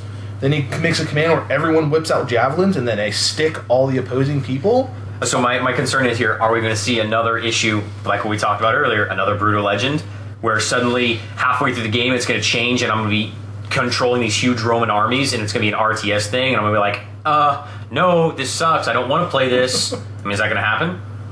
Maybe, but I mean, if it is, because a lot of these games are going to be incorporating the tablets and all that stuff into it, like Battlefield 4, I don't want to segue, but Battlefield 4, one of your people can be a commander, like, because I have a smart glass, can do all the RTS stuff when you can just run around shooting people. All right, that could be fun. That could be fun. All right, so I will not get it. I'm not getting it. You are getting Xbox One, Justin. Are you getting Rise? No, I actually getting Dead Rising first. Okay, you guys don't know yet, and you're getting a PS4, so a lot of these won't include in you. Next game, Killer Instinct, exclusive game. Fantastic. I'm a big big guy for fighting games. Really into the fighting game community. Refreshing. I'm sick of as much as I love Street Fighter, much I love Tekken, Mortal Kombat, Injustice. I want to see Killer Instinct. It's been years, not since Nintendo 64, not since '98 have I seen Killer Instinct. All right, so Brad, I remember on our last podcast you said, please don't do Banjo-Kazooie and make Killer Instinct. And you have. I'm very glad. I do have gripes because it was one of the things I did make sure I caught for the Microsoft press conference. And my gripe was that it did not look that impressive. It barely looked cleaner than the 64 edition of the game. The combat looked a little bold words. What? Don't shake your head. When you watch that video and it goes, Jago goes to that ultra combo, it's slow punch, slow punch, slow punch, slow punch, high kick to pop him, then spinning back high kick to continue it up, and then it goes ultra combo. No, an ultra combo on the Super Nintendo and 64 one was so damn fast that you didn't actually realize you had done the ultra combo until it was spouting out the ultra combo. Ultra Combo's what, 25 hits? Yeah, and that was my thing. What they showed looked like, I told you already, I truly believe it was alpha footage. I don't see Killer Instinct being launch. It's not launch. It's not launch. It's exclusive. Yeah, exclusive. And if it is launch, if it was, like I said, that was if it was launch, which we've confirmed it's not. I imagine if they did do it on launch, it was going to be direct download, no disc copy, and that's why I wasn't going to be that impressed. Killer Instinct, Jacob? I didn't think this game was ever going to come out, to be perfectly honest. So you're stoked? Yeah. This is the reason I want an Xbox One, but it's not enough. Okay, so next game, Sunset Overdrive, exclusive and a new IP. Looks fantastic. I understand we didn't see gameplay. Like I said, I don't give a shit about graphics. If it plays like the trailer looked, you can give me fucking walking squares. so it looked like an MMO shooter with, and it said, it's a living world, it changes daily. It had a lot of cool stuff. The record gun, that looked awesome. Yeah. That was cool. The guy pulled out the record gun, almost like a few of the other games we're going to talk about where I'm playing and Justin's like, hey, I'm on, man. Can I jump in your world? Sure. And you pop down and boom, you're there and you're like fighting with me and you sling in on a, Batman thing and jump off the wall and do some parkour onto a car and kill, a bad guy for me. It honestly, to me, was like the best parts of Brink and like a Borderlands like collision. But kind of what I looked at. Brad? Cinematics, it looked good. I would like to see gameplay before I can... What if that is the gameplay though? Because some of the other titles, it could be. It could be now. It could not be gameplay. The reason I say this is watch that video. That is a CG filmed video. The reason I say that is even the main character that it's focused on, the camera's shooting around him 360 degrees fast. There's no reticles for where he's shooting things. He's just pointing and shooting. He's hip shooting. Bow, bow, bow, bow, okay. like the spaghetti western. That's a good point. It is, and that's why when Justin showed it to me at the store the other day, he's like, check this out. And what did I tell him? Looks awesome. Give me gameplay. And that's how it's going to be on a lot of these. And that is the reason why I have to say that I'm going PlayStation on launch. Like I said, I'm not saying that I'm not going to buy an Xbox and I think it's a trash system. The online thing does deter me a little. I want to play games like that. And I'm pretty sure one of the next ones will be coming up across here shortly. Jacob. WTF. I did not know. I love it. I think it looks great. I didn't know what to think of it. I think it was just incredible looking with the hooks, like you said, the record gun and the Area 51 enemies. It was just crazy. Yeah, it was what crazy. What the hell's going on here? Here is another one. Next game, Forza 5 exclusive. Justin? I'm not a racing fan, so I don't care. I don't do racing games often. The fact that they're talking about with this Forza's AI engine, it's 5, with the AI engine for it, Drivatar, where it's going to be set up with all your friends on Xbox Live. AI characters drive how your friends drive. Yep. I like that. That definitely adds competition because I got friends that are really good at racing games, and if I'm getting stuck racing their AI-based car setup, it's going to add some challenge because most racing games I just step on. Doesn't that kind of suck at the same time? You got a friend that's way too good at it. Way too good, but the flip side of that is how do you get better? Well, I'm a fantasy guy. I'm an RPG player and stuff, and I like racing games. I'm more of a Gran Turismo fan personally than Forza. And that's why I'm really excited to have a PS4. The Drivatar thing is very enticing that the AI is getting smarter. A little scary. Skynet's coming or something through the Xbox One, but maybe it is really watching us. So Forza 5 could be cool. I don't know. If it came into the shop and I was able to take it home and try it, maybe I would drop some money, but I'm definitely not going to buy it full price. I had a fun idea here, and I think that one night we should do this, maybe record a podcast or something. I don't think you drink, but and I don't really drink either, but it would be fun. And I came up with this idea midway through because at this point in time, I had counted 33 times. We're through 4 games in the Microsoft press conference. 33 times they've said Xbox One. We should make a drinking game that every time they say Xbox One, we have to take a drink. Take a shot. Maybe not a shot, but a drink. I'd say some beer. No, we're doing shots. Shots for none of us. We'd be driving dead. Home. We'd be dead. 33 times, and they're only into 4 games. They've said Xbox One, Xbox One, Xbox One, Xbox One. It's ridiculous. I just thought I'd throw that out there. I made a little note. It'd be funny.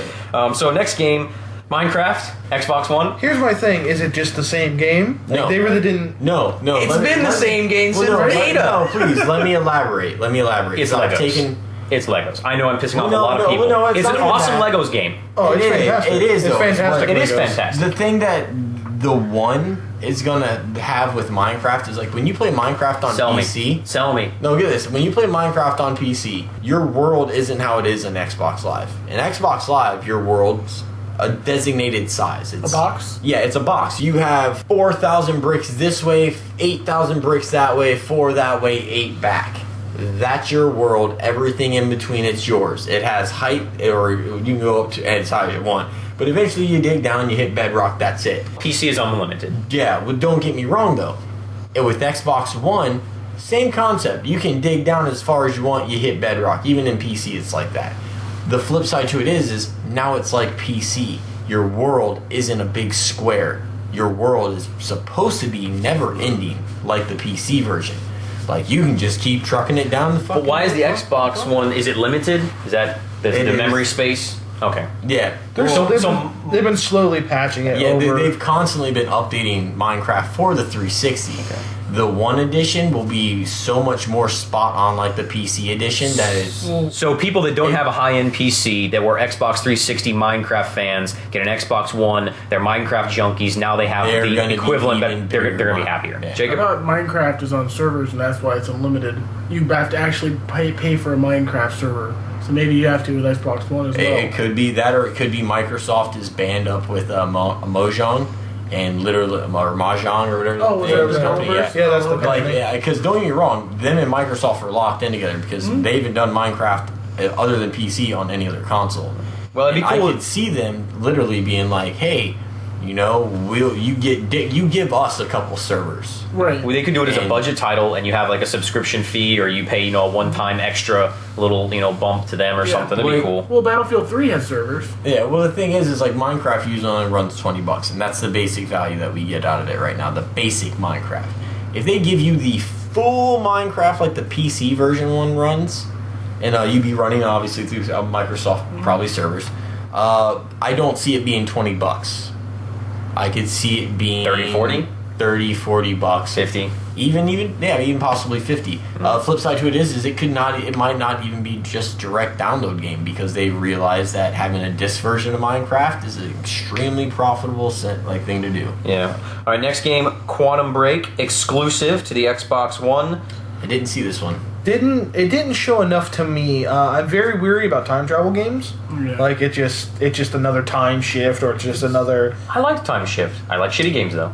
When it comes to time, like rewinding time, stopping time, I feel like it's overplayed. But see, again, like Brad had mentioned, and this is another one. Was it actual game footage? Even I don't, and you're talking to the wrong guy when it comes to graphics. I don't give a shit what the graphics were.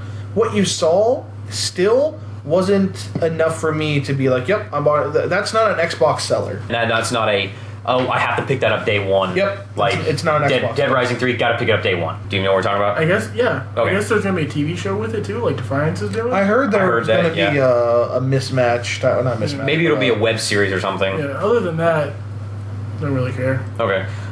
Next one was D4. I just kind of shook my head. I didn't know what to make of it. I didn't know. I when I did my notes, it says D4 question mark. Question mark. Okay, so What is it? yeah, Justin, take it. Cell shaded. That's like that is my. It was a cell Is shaded this game. the D4. No More Heroes guy? I have no idea. No, maybe it was. I don't know. It I wasn't. think he has 2 games. No More Heroes. I've been meaning to play. I played Killer 7. Killer 7 sucked. What? Sucked. It was we got awful. We got a nerd off here. It was awful. Why? Killer 7 for PS2 is a fucking rail shooter. Yeah, but it was a good story and the characters were cool. You're and absolutely drunk. All right, drunk boys. Next one, and this is one that Justin and I have talked about, already argued a little bit over, which I thought was a waste of time and absolutely ridiculous. Justin keeps trying to sell me on it. Project Spark. It's Dumb. looks fantastic. Looks fantastic. It's Minecraft without the shitty fucking graphics. It is 100% whatever you want. When they show Well, let me add. I haven't seen Okay, hold anything on it, and you were the one when I came over to your house the other day. You did tell me that I would probably like Project Spark. That's why I want to ask because, listen. Well, here, this is how I'll sell it to you. Well, here, let me ask just 2 questions, and then you get your thing. Do you have a guy like Steve? Like, are you a character that is mining through this world environment? There's no God mode. mining. It's like God mode. It's literally like RPG Maker for PS2, but you can mold and you literally like build your own game. You build armies. You can build this. You can warp the terrain. You can like me and you could be playing. You want to like I make armies of trolls or goblins, whatever, to come fight us. You can give the control to literally shape the landscape and be pretty much Iceman and make a fucking path that you just slide across the ground and make a bridge path to these people. Yeah, I take high ground, you take low ground, whatever the Earth it is is. building up as he's sliding Sliding across, and that's what's happening. And then like in the trailer, they're like he makes a rock companion, gives him his AI powers. He does all this stuff because it's literally you're building basically a game, and then he's like, okay, rock mech, and he's like 5 stories tall, and you're a giant mech just stomping through, walking. Like I said, I've seen 3 or 4 screenshots. Didn't know what the fuck it was. Yeah. It looked like it could be entertaining. It reminded me of that one Xbox Live Arcade game where you were like the weird dude with the mask. Like it was like a god, and you could have volcanoes erupt on your island and shit. Dust. Yes. From Dust. Dust or From Dust. Yeah, I think it was From Dust. I was wanting to play it. It looked really cool. I thought that was PS3. No, 360. 360. It was part of the Xbox Live Arcade. So real quick here, Brad, you don't have to play this on Xbox One. You don't have to play it on Xbox One because it will be on PC, Windows 8 as well. Awesome. So why would anybody play it on Xbox One when you would have the power of a mouse and have so much more control? No. The Project Spark is on Windows 8. You can use a tablet, but that's the thing is you can use a tablet. All of us, I think, have tablets besides you, Brad. Yeah. But you could. While I'm playing the game, I can here's my tablet, and you build a world around me to help protect me. And that's what you can do. You can build a fortress. You can build things next to me. It's pretty cool. When I was watching it, he built it. He had a little rock pet. Like, this is cool. And they said, well, we gave this to some of the other guys, and they took it for a few hours. And that's when they showed the meteor hitting the gate and the army of goblins. And you wouldn't do any of that. I'm not. How do you know? Justin wouldn't. You don't know that. You've never seen my Minecraft. We don't know, Mister. Right? You've never seen. We don't know what the game can do. That was like a 5-minute long. A couple hours using goblins and rocks. Maybe my left. Who knows? There might be sci-fi stuff. We'll watch it again and we'll pick it apart. Next game. Can you imagine if they have sci-fi and horror stuff in there? That would be so cool. Pretty bitchin'. This is the one that both you and I are getting. Dead Rising 3. No. I want to preface this with, I hate the Dead Rising franchise. I think it is awful. Dead Rising 1, I have a very bitter feeling towards it because they do not have a great tutorial system. I didn't understand Japanese style games, and I played through the whole thing, didn't realize the time limit 3-day thing, turn it off, turn it back on, I had to start the whole game over again.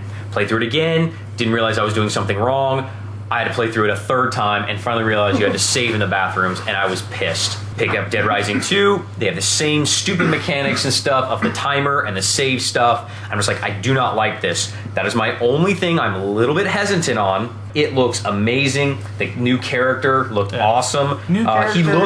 He looked like a badass zombie killer dude, not some punk like the other 2 guys. And maybe people love them. Maybe our listeners are like, I love him. He was awesome in Dead Rising. Or Chuck and Frank West. And I didn't like either of those characters. I couldn't believe that they were zombie killing badasses. The open worldness, and I'm not locked in a mall or something like that, and I can kind of go into whatever I want, that looks amazing. Let me finish.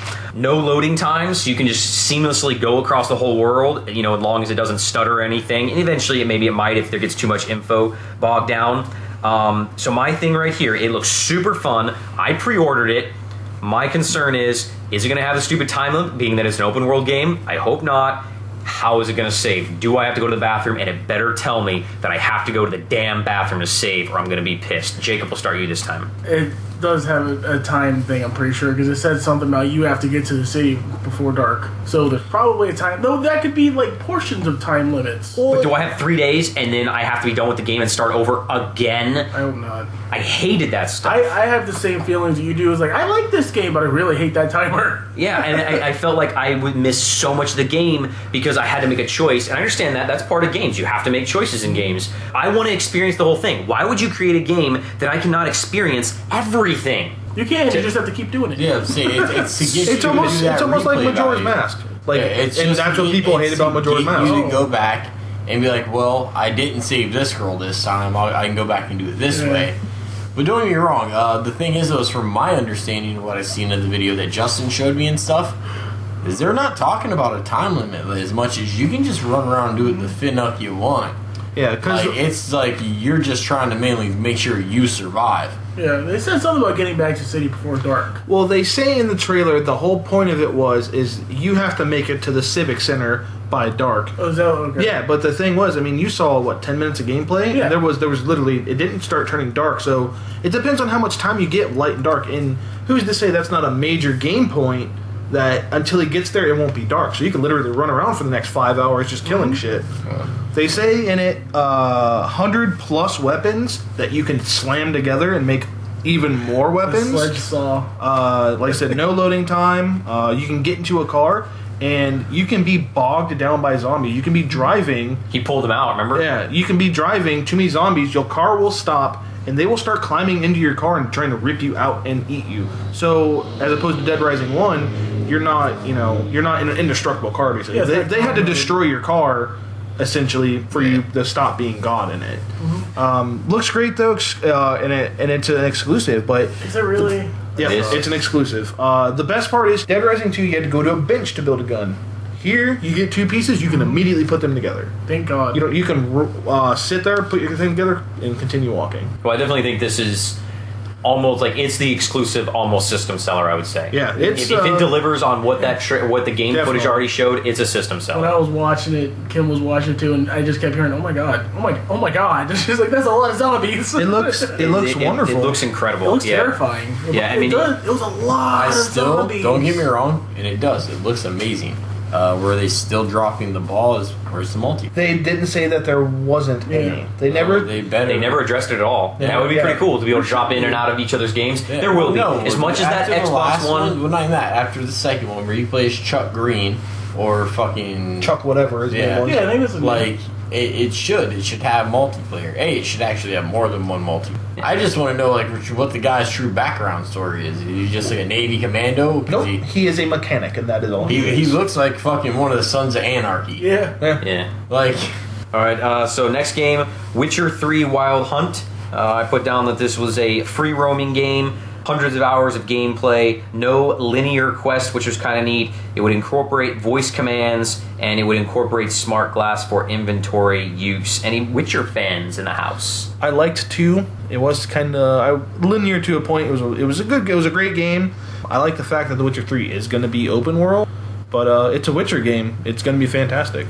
Brett? I can't say anything really bad about it because Geralt's a fucking boss. He's a pimp, dude. Like. There's no video game character that gets Funani the way Geralt gets Funani. That guy's a beast. My biggest gripe about the series, though, is that they gave almost too many options. I hate to sound like the fact that I'm a person who just enjoys a story that is being told by the person who's wanting to tell the story. I like options. Like, I like to have the option, like, oh, you can go this route and it change a little bit. Like KOTOR? Well, yeah, and that's the thing is I feel like the first 2 KOTORs were pretty spot on with like not overwhelming you with choices. Like Skyrim overwhelms you Yeah, with like choices. Skyrim, but the last Fallout, New Vegas was like that, and it's one of those things that it muddies the gameplay down for me. And as much as I love The Witcher, like I praised the game, I played the crap out of it. It's just there's so many points where it was like, oh, well, you have this choice, and this choice. And the moment you pick a choice, you instantly just feel like you made the wrong choice because it gave you too many choices. Like, if you just gave me an A and B, not an A, B, C, D, E, F. That's my thing with Dead Rising. Yeah, I didn't like that. Jacob? I haven't played them. Okay, nothing on Witcher? And my only thing to add to Dead Rising is I hope they keep the things like they were with the first 2, where you come across other survivors. I hope also that with Dead Rising 3, they make sure that the survivors are in it as at least as intelligent as they were in Dead Rising 2. Dead Rising 2 survivors that you found were smart. I was walking around at one point with 8 of those guys and gave them all the handguns I had found because they have unlimited ammo. And I will tell you this, they're unbeatable. That's cool. All right, the next one is Battlefield 4, which will have exclusive DLC for the first month to Xbox One. And I was laughing so much fail that the game started freezing and they couldn't get it to work and stuff, whatever. I thought that was pretty funny. It looks really pretty. I mean, everybody was Google Gaga over this. And I was telling Justin this the other day. It's more of the same shooter stuff. No. Yes, it is. And how is this innovative? How is this new? Why do I need a new console? How is this a system seller? Are boats really that big a deal now? Ooh, I can ride in boats. Go buy a boating game. Go for it, Justin. The thing that I think that makes this one different than the others is Levolution, is what they called it. Levolution. You can be in a skyscraper and they fucking bomb it. That bitch will fall down on you. Every skyscraper? Yes, everything is destructible in every Battlefield But game. my only gripe is this isn't new. Like, I see your point. New Yes, in the sense of like the blowing scope of buildings it up. is Yes, new because how big you can It's destroy bigger. a tank by shooting the pillars out from a building above it to crush the tank. That's crazy. The tank's gone. You couldn't really do that stuff before. Yeah. That would happen in real life, though. So how That's the thing is, it's happening in real life. Like they showed That in is the trailer. Battlefield's gimmick. Battlefield, and that's that's the thing you have to stress to people the most when they come in and go, well, what should I buy? Call of Duty or Battlefield? Are you looking for fast paced, like super fast paced, everybody spawning right beside each other gunplay? Or are you looking for something that's going to be a little more aggravated until you become good at it and feels real? Oh, so my thing here is that the last the Battlefield 3 or whatever, they had us sitting in the tank. I'm pretty sure. Correct me if I'm wrong, or the listeners will. That they're going along in the tank, and we're just sitting in the tank going along the desert for like 5 minutes of the preview. You remember that? When they're just sitting and we're sitting in the tank going along in the sand, and it's just like, okay, nothing's happening, nothing happening. So did they go over the top with this one by blowing up the entire skyscraper or whatever? No, it's showing the power, and I think it's kind of stupid. Like the Xbox 360 couldn't handle it. I think it probably could, but the way this one's going is the levolution. Like that building is gone. Like that entire skyscraper is gone. You go to another one, can you blow it in half? Probably. Another thing too that was awesome is, like I was saying before, is that commander aspect. You were saying that you don't want a game that incorporates RTS, but like let's say I have my smart glass next to me, I'm the commander. I tell Brad, you and Jacob, go to B because that's where the less resistance is. Go take that over. I can see that from my smart glass. Or if you had it, you're the commander. I'm doing the RTS stuff. Essentially, if you don't want to, like I can control and see everything going on in the battlefield from my tablet. Yeah. Well, Battlefield 2 had Commander Mode. Commander Mode in Battlefield 2 was whoever was the highest ranked player got to be Commander if you applied for it. You just, at the beginning of the match, you'd hit, I want to be Commander, and you can drop supplies. I think you could drop tanks. I always like being squad leader. Yeah, and you didn't talk to everybody. You talked to squad leaders. You said, squad leader, I need you here. And if you three are squad leaders, like, Brad, I need you to go to B. Justin, go to A. Brad, he's in trouble. Go to A. Yeah. And well, that's my thing. Is I can be playing the game and go to B. Yeah. So if they've already had all this stuff, it's not new and innovative. Well, it's they got not rid of it. that. It's not that it's not new and innovative. It's like, all right, when you played Battlefield 3, there was always stuff in the game that you could shoot, blow out holes in a wall. You really didn't. There were a couple buildings you would level. Never played Battlefield 3. But there are many things in Battlefield 3 that you would, you'd shoot it 100 times and you would just blow out, like, if, say, my apartment was there. You'd blow out this hole, that hole over there, and it would just be like 8 boards holding the building up. But it's still there. Yeah. Whereas the way they're doing it now is that they will literally, if you're in a skyscraper, because there was a mission where there was a big skyscraper. I used to think I saw the bullshit preview, that you couldn't put it down. You could shoot down the big radio antenna to the left of it. Like, literally, you could shoot this radio tower, and the reason you would usually do it is because somebody helicopter up there, snipe off it, blow up the radio tower, it would fall. But you could not actually level the skyscraper beside it. It was impossible. Yeah, and this one, and let's say there's 5 guys up there. Those 5 guys are like, oh shit, it's coming down. They run, dive off the side. Parachute out. Hit the dirt, keep Yeah, running. I saw that. So it basically is adding real life physics to it, which is pretty inventive. I think it looks badass. I was just playing devil's advocate. It does look pretty cool. When I'm watching this the whole time, I'm thinking, it just seems like another shooter. It's going to be amazing. I'll probably buy it because I want to play it. Jacob, finish Battlefield 4. There's a quote, and I can't say who it is or what exactly it is that we will never come up with anything new. We can just do it better. That's what this is. It is not super original. It has boats. Battlefield 2 had boats. But boats add a drastic, you can come across the river instead of having to come straight into the building. If I'm protecting that building, I don't know where the hell everybody's coming from. Okay. All right. Next one was What Lies Below. I couldn't tell what the heck this game was because everything was too small. So if anybody can contribute on this one, I was baffled. I got below on my notes, question mark. Could not. I didn't. Yeah, that was a horrible part of the press conference. Wasn't The Evil Within? Maybe it was. Even within, I think that was Max. That's a Bethesda game. The next one, they had a tech demo from Tusk. Another tech demo. Tusk. I have that written down also. Don't matter. The next thing was Halo, exclusive, obviously. The big thing was 60 frames per second. does this even matter to casual gamers, or is this only No, this matters. to Wasn't us? that now? Yes. It matters to me. You play Halo, right? Yeah. Yes, this matters to you. That means your Halo runs like Call of Duty now.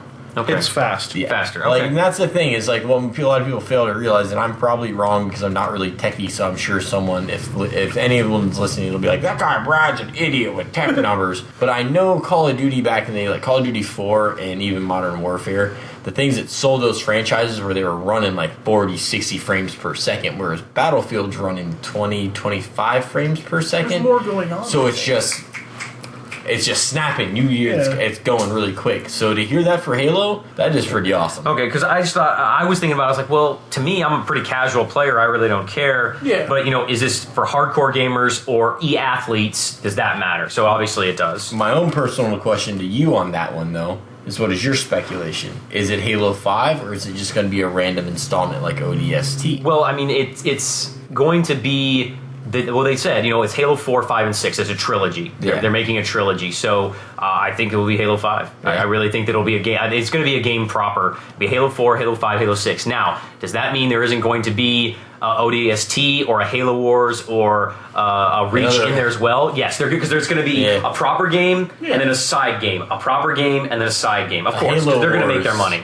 Another Halo Wars would be amazing. I thought the game was solid. It was fun. It was a very good console RTS. All right, finish off Halo. You guys think Halo will ever go away? No. You think Call of Duty will ever go away? Yes. They're system sellers. No, don't. Okay, let me give you my only reason for this. I remember playing PlayStation 1. And I remember on PS1, what was the number one shooter game on PS1? Duke Nukem? No. Well, aside from that, no, that's SOCOM was PS2. PS2. PS2, okay. Medal of Honor. Oh, Medal yeah. of Honor was your first true and blue first-person shooter franchise that did amazing on console. Yeah, like what, 20 games? They did 3 or 4 on PS1 alone. They did a very well run on PS2. Then Call of Duty came out and just buried them. Now, as we've known with the newer franchises, EA has announced that they're not going to beat the dead horse anymore. They're going to lay her down, which is good. Because like I said, I've always been like, I love the old Medal of Honors, the Eastern Fronts, Eastern Assault and all that stuff. They were all Big fun Red games. 1. Well, that's Call of Duty. Oh, is Call that? of Duty. Yeah. Big Red Damn One. it. I mean, like, old Medal of Honor games, like I said, those were the games that honestly, like, I remember my buddy's dad being like, don't tell your parents I'm letting you guys play these. And being like, this game's amazing. And then when you play Call of Duty, you're just like, Medal of Honor. The last one here, exclusive. Doesn't come out till spring though, so it's definitely not a system seller right now. It could sell systems, push systems later. Makes my eyes want. Titanfall. Now, Titanfall is... it looked incredible. I honestly, like, when they were showing it, I was like, is this another fucking Tribes? I was like, because I saw a guy with basically a jetpack. Yeah. He jump, a jetpack, and I'm just like, is that Tribes? Jet boots, right? Yeah. Yeah, it was whatever it was. I was like, this is probably the new Mech Warrior because a mech Yeah. dropped out, and I Yep. was like, oh, holy shit, new Mech Warrior. And kept playing, and it was like Titanfall, and I was like, I'm buying an Xbox One now. The flip side of this is, though, is it's not an exclusive. Oh, good. Yeah, Yes, it is. No, it's not. It's coming out on PC.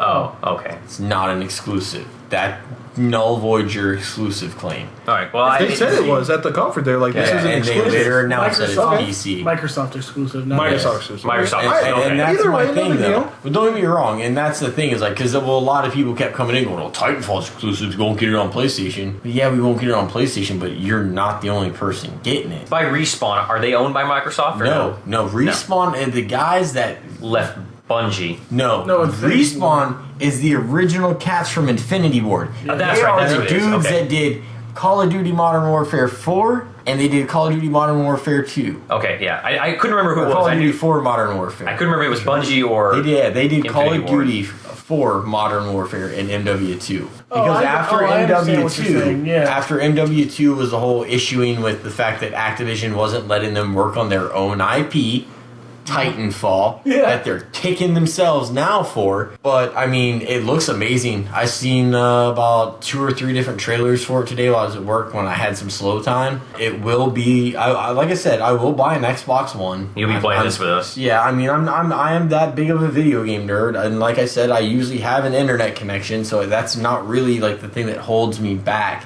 It looks amazing. on top of the fact that I'm a retarded sucker for mechs. You say robots. I've bought every Armored Core game, and they're all trash. I buy those games because I'm like, maybe this one will be Pacific Rim. The cool, yeah, right. Pacific Rim. You want to see that? I don't know. I'm going to go see Superman though. Video Okay. games. Video games. I But know. I think that the cool thing about the mechs in this is they're not like they're fat. They look fluid. They look like they're an extension of Yeah. you. Yeah. Yeah. Well, they said a guy was talking about, are these kill streaks? Are they tide I turners? think they are. And I don't think they are, because when you're watching the trailer, Yeah. it says 15 seconds for Titan. It's just ticking down. The guy's running around shooting, then it's like summon Titan, hit up on the D-pad, he drops it. And the thing about it is that I like, he's destroying, he's, fighting Titans, fighting people, and then he gets destroyed by another Titan. He ejects, lands on that Titan, sticks his gun in the Titan's thing after he opens the hatch, and annihilates that was the Titan. incredible. And That And was this so is cool. actual gameplay. This Yeah. isn't a trailer. This is actual gameplay. So As I think there's two layers of gameplay. I think there's the mechs fighting each other while the little guys are fighting each other, which is kind of cool. And of course, they cross, but the mechs are mainly going to focus on the mech. He stepped on the one dude or whatever. Oh Kicked yeah, him. That that's was right. pretty cool. Yeah. But those guys are mostly in buildings from the looks of it. I just want to bring back MechWarrior Lone Wolf. Oh, that game Because was so good. You had the little guy suits that Yep. were Yep. meant to jack big guy suits, and if this has anything to do with guys that were part of MechWarrior, you could see it. well, that's the cool thing. You could be on third story of a building, run, jump off, land on a Titan, and fucking jack the his shit Titans are up. not Yeah. invincible. That's good. Yeah. Yeah, it looks amazing. I will definitely be a system seller, even though it's exclusive, kind of. Yeah. Yeah. It's And mine- that was it's my thing. Minecraft Don't get me wrong. Yeah. If they were like Titanfall day one, all right, Microsoft, you might have swayed me. And like I said, that's been my key factor. All right, so let's move on. We're going to have to start going really fast. We're at 2 hours now. Yes. Ubisoft, they brought out Rocksmith. No. Do we really care? Rocksmith, it'll be cool. It's nice to see another music gen game come out, but it's a niche market. Yeah. It didn't do very. too well originally, anyways. I have to say that at the Ubisoft one, the Alicia girl, whatever, wore her girl shirt, and she got made fun of last year for that when she did the conference, and she said, I have Girlwood right now. I can't remember what game she was playing, whatever. I think it was Watch Dogs. She was like, oh my god, I have Girlwood. She got a lot of slack for that on the internet, and now she actually has that as her catchphrase, That's awesome. which is kind of cool. But Splinter Cell? sorry. Spies versus Mercs. I'm psyched for that. I might get Splinter Cell Blacklist. All right, Rayman Legends? After playing Origins, it was fun. If you have, if you are sitting around with your girlfriend and a couple friends, and you're looking for a game to play where you can play up to 2, 3, 4 people, definitely check it out. It's not going to be a bad title. Rayman Origins was shockingly good for the 360 and PS3.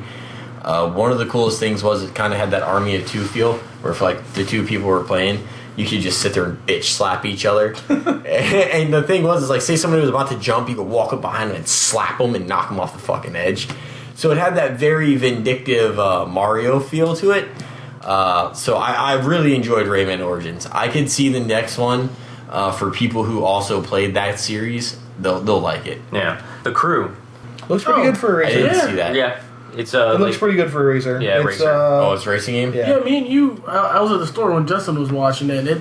We couldn't figure out what the hell it was. We were like interested in it the whole time. Like, what is this? It was like Fast and the Furious. Pretty much what it is, and what I got from the gameplay is like, let's say I'm driving around in Miami, you're driving around New York, he's in California, he's in Washington State. I'm like, hey guys, I need help with this mission. Okay, you pretty much port to me, and then we all go do missions together. Like taking out Taking out semis or cars, doing something. races, heists. Is that all They should set look- around the world, though? Like, Yes. Yeah, Yeah. The real All locations. the U.S. because I It think showed there Xbox were. only? Yes, it is exclusive. You should. I didn't write down as exclusive. I'm pretty This sure. is Ubisoft. They hardly ever have exclusive. Oh, okay, it's never mind, I'm Ubisoft. sorry. It's not Yeah. exclusive. Isn't that They put it all. They I put thought their the stuff Crew on. was a launch title. I don't have that You're down. thinking of Maybe. something else. It might be a Ubisoft one. Right. But right now, what Yeah. it shows for my store is all the IPs from companies. Yeah. We're gonna skip the next one because we might be on it for a little while. Just Dance 2014. Negative. Do these really? I mean, do a lot of people still buy these? Yes, games, no, Brad? don't get me wrong. Oh, yeah. These franchises are there. MegaCon, Justin can vouch of watching troops of people play. Not Just Dance, though. Dance Central. Xbox has that shit on lock. The Dance Central franchise is so much better, in my own personal opinion, just because I don't know how the Just Dance will work with the Xbox. I know with the Wii, or at least with the old Wii stuff, it didn't really, in my opinion, teach how to dance. It was more like left hand here, right hand here, cross your hands, left hand's here. You know, it wasn't a dancing game. Were you a cheerleader? No, but that's what it'll teach you to be a cheerleader. I watched a girl do it for like 2 hours, and I was like, oh yeah, that's really just not dancing. The next one was Rabbids Home Invasion, where you get to play the TV stuff. Yes, only because kids will eat it up. It's a really good kids title. Title. Yeah. So it'll be like the what's the little monster? They put got on the portal. Skylanders. It's a Skylander. Yeah. Yes. I don't know if it's a Skylander style, But it's a game. gimmick like that. Yeah, it's a gimmick like that. Well, the thing is usually like the Rayman, Raving Rabbids, and Rayman games like that are on the Wii do extremely well. Yeah. All right. Cool games. Next one, Trials. You guys big Trials fans? I was. The first one didn't play the second one, but it looks alright. Trials, it'll be more of the same. But it looks like it could have some new little twerks to it, which would be fun. Little quirks, that'll be good. It'll be All right. solid. The Ubisoft one? Yeah, Yeah, apparently. this is all Ubisoft. All Ubisoft. Oh, I thought Trials was a Microsoft Studio download. Maybe I'm wrong. Well, it's on No, it was PlayStation. Ubisoft. This is under my Ubisoft Yeah. stuff. So the next one is Assassin's Creed 4 Black Flag Pirate thing. Yeah. I'm going to go back and play Assassin's Creed 3, only because I've played the entire franchise. When I played Assassin's Creed 3 originally, I was playing Far Cry 3 by Ubisoft, and that game was just It was just like double Incredible. Like 8 yeahs over because it was I could not play Final. I tried playing Assassin's Creed, and after like trying to play it, like after playing like a couple hours I would put into Far Cry at first, I was like, nope, no interest. I'm gonna go back to Far Cry and kill like Komodo dragons, alligators, sharks, manta rays, tigers. I was the same way. I don't remember what I was playing at the time, some other game, and I was playing Assassin's Creed, and I played the first 2 or 3 hours, and it just didn't suck me in. I thought it was going to, all the graphics and all the hoopla about it, and I think overall many people were disappointed. There was still a lot of good stuff about it, I think, but this one, with the pirates and the open worldness and the naval battles and, still having that feel of fake open worldness, if that makes sense, where it's very linear. They give you an impression that it's open world, but it's not. You have these very specific agendas. You have to do them, and that's it. That was kind of like L.A. Noire. They give you a fake sense of open world, and it really wasn't. Yeah. And so we'll see if they can deliver on this one, But it is turning into that, Madden franchise. They dish one out every time, and people are getting burnt out on it. My thing is like I said, I've played them all. Hands down, the best one was Assassin's Creed 1. It felt the best. Each of the towns felt their own. Like, the fact that you didn't just, like, warp to the next town, or the fact that you weren't just in one big... It's like, oh, you're in Rome, but there's a little field separating this part of Rome from that part of Rome. Like, I liked the way they had broke it up to where, like, when you go from where the Assassin's Guild was to going to Constantinople or whatever, like, there was a little distance in between it. There was stuff in between it. There were people to interact with. Yeah. And honestly, it felt like a bigger game. You got to Constantinople. Constantinople looked like it was enormous. You do all the missions there. You leave. You go find out there's another city to go to. There's only like 7 missions in the whole game, and I guess it seems like it's daunting and overwhelming, and that's why I didn't play much of it. And then I went back and revisited it, and it is a good, solid game. Felt like they cheated me out of it. Yeah. Let's not go back to the old games. Justin, we're going to talk about Watch Dogs. No? No, it's not that I don't want. I just everything. You saw it at Microsoft. You saw it at You're oversaturated. I'm oversaturated. You saw it at the PS4 thing. You saw it. Was it Ubisoft? Ubisoft makes Ubisoft. I saw it at every conference It's besides everywhere. fucking EA, and I'm just like, I saw it last year. You've done nothing yet to make me not want to buy it. Quit fucking showing me it. I want to buy it. Leave me alone. At least Yeah. shows new stuff. They didn't really show us any new Well, stuff. the new I thought the one new trailer, I didn't see that. The trailer I saw was new to me, where saves the guy, the hacker dude, and he's like controlling the cameras and he controls the structures and stuff. I mean, it looks incredible. It looks so fun. and that's my thing is we all want to buy it. And no one's like, fuck that game. Yeah. Just knock it off. Yeah, I understand. Just knock it off. Leave me alone. I No, want I to buy it. didn't It's going to know. be bought. Back off. Was like, I could be playing and you could enter my world and not know it and fuck with me. Yeah, I'll definitely probably turn that off. The only thing that makes me nervous with the game, because I'm with you guys. Like, I'm not going to sit here and say I think it's going to be ass. I really look forward to the game. Justin knows last year that when it was announced, I was like a giddy little girl because I was like, oh my god, did you see the car accident part and the fact that he was just saving random people out of the car accident? Like, hey, they're shooting here, get out of your car, run to safety. That's stuff you never see in a game, like or an option you're given. But the only thing that makes me nervous is that even the guy that did the Watch Dogs Ubisoft presentation, last year his exact words were, this game is probably 2 years away still. We have 1 year still to finish, truly wrapping it up, finishing it, and then probably anywhere from 8 months to a year to clean it. That was only a year ago. That was a year ago. This E3 makes that a year ago. Doesn't this come out? And this game comes out in 3 months, 4 months. I thought it was a spring 2014 title. No, Watch Dogs is probably going to be... No, Watch Dogs is fucking, soon. It's August. Yeah, I thought it was pretty soon. Or no, it's not August. It's September. Oh, it's a 360 PS3? It's coming on the old stuff, too. Oh, honestly, Watch Dogs I think is going to come out later for you guys, for the new stuff for us. Okay. And don't get me wrong, and we still could see the Grand Theft Auto fall in that same category. I don't see it. I'm going to wait till New Gen to get the Watch Dogs. Last one I have here for this one, and I want to preface this that this was, for me, was game of the show. This was the game of the games for me. Tom Clancy's The Division. Hell yeah. The Division was epic. Epic. Great word. It was everything that I feel that an open world online role playing game should be. Don't get me wrong, I haven't seen anything on it. Oh, okay. I will look into it. But I fucking hate Tom Clancy. Justin knows this. He's known me for a long time. I hate Tom Clancy. Why does it have to be attached to everything? Can we just call it The Division then? Yeah, that's what that's my thing. No, that's my thing. Don't get me wrong. I'm gonna look into it because everyone says it's amazing. It's just I hate Tom Clancy so much. We'll watch it after the end of the podcast. Because I mean, from Splinter Cell to Ghost Recon.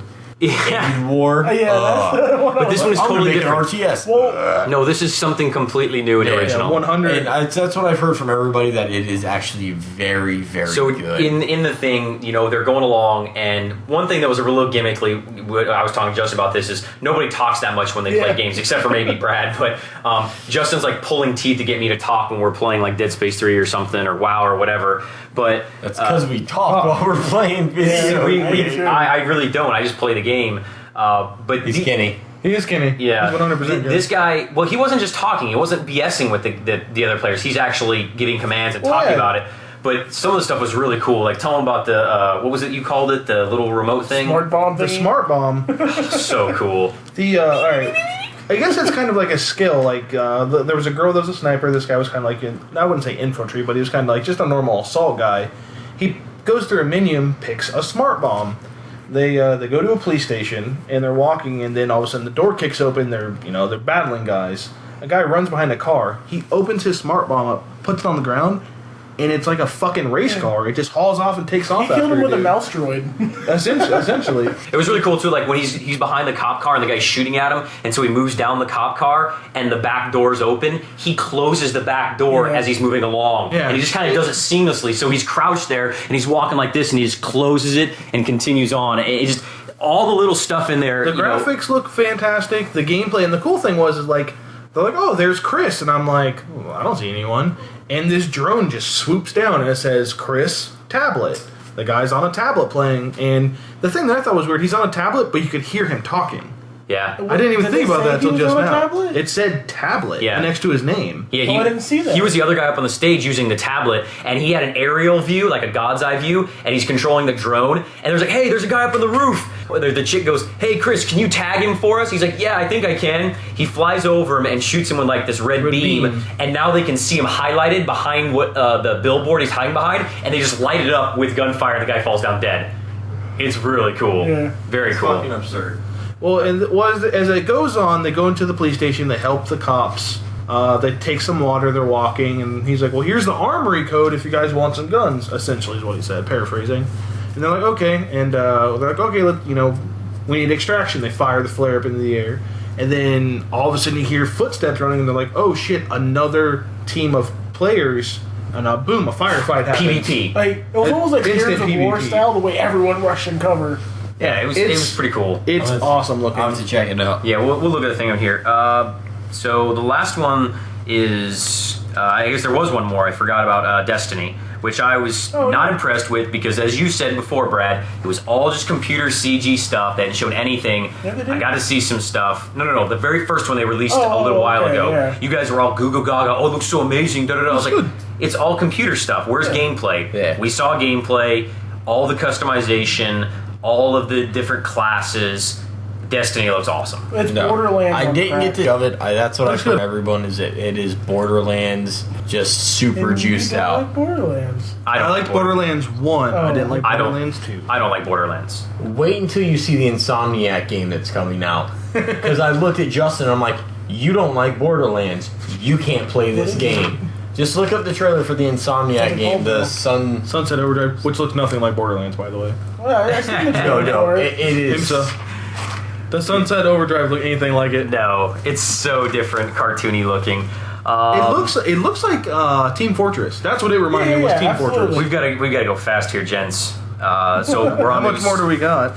We got all the Sony's games. Fuck, I don't know. This is way too long. We might have to cut this till You later. gotta get Brad to shut up. Yeah, you got to shut up. So we've talked a lot about the different game stuff. We'll come back later and address all of these games. Talk about what we're playing. That'll give us another hour and a half. And then to podcast. let us get more about... Yeah. Because developers are releasing shit more and more every Yeah, this day. whole next couple of weeks we're gonna see a that's ton my of other stuff. thing, though. Is no, because I wanted to go into the Square stuff, too. Because I got other than just that. Like, I know Yeah. a good bit about the Square stuff. Like, Kingdom the fact Hearts. that Kingdom Hearts is not Yes. exclusive. It's not? It's not. What? Holy fuck. Kingdom Hearts is not exclusive. Suck it, Because Sony! fucking Square Enix isn't retarded. They want money.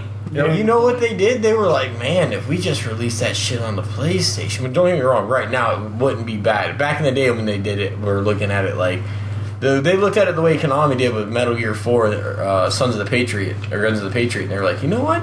They didn't sell any copies because everybody in America had Xboxes. And they released that on the fucking PS3. And that's really what happens because, like, Justin and myself, diehard Metal Gear fans, we bought Xboxes on, back then. It took me fucking a year before I played it. Yeah, well, like, the main reason being, though, is, like, back then, like, PlayStation's stupid expensive.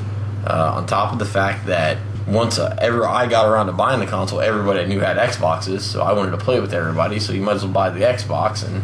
Yeah. Jacob, do you have a random game of the week? Burnout Crash? Yeah, League of Legends.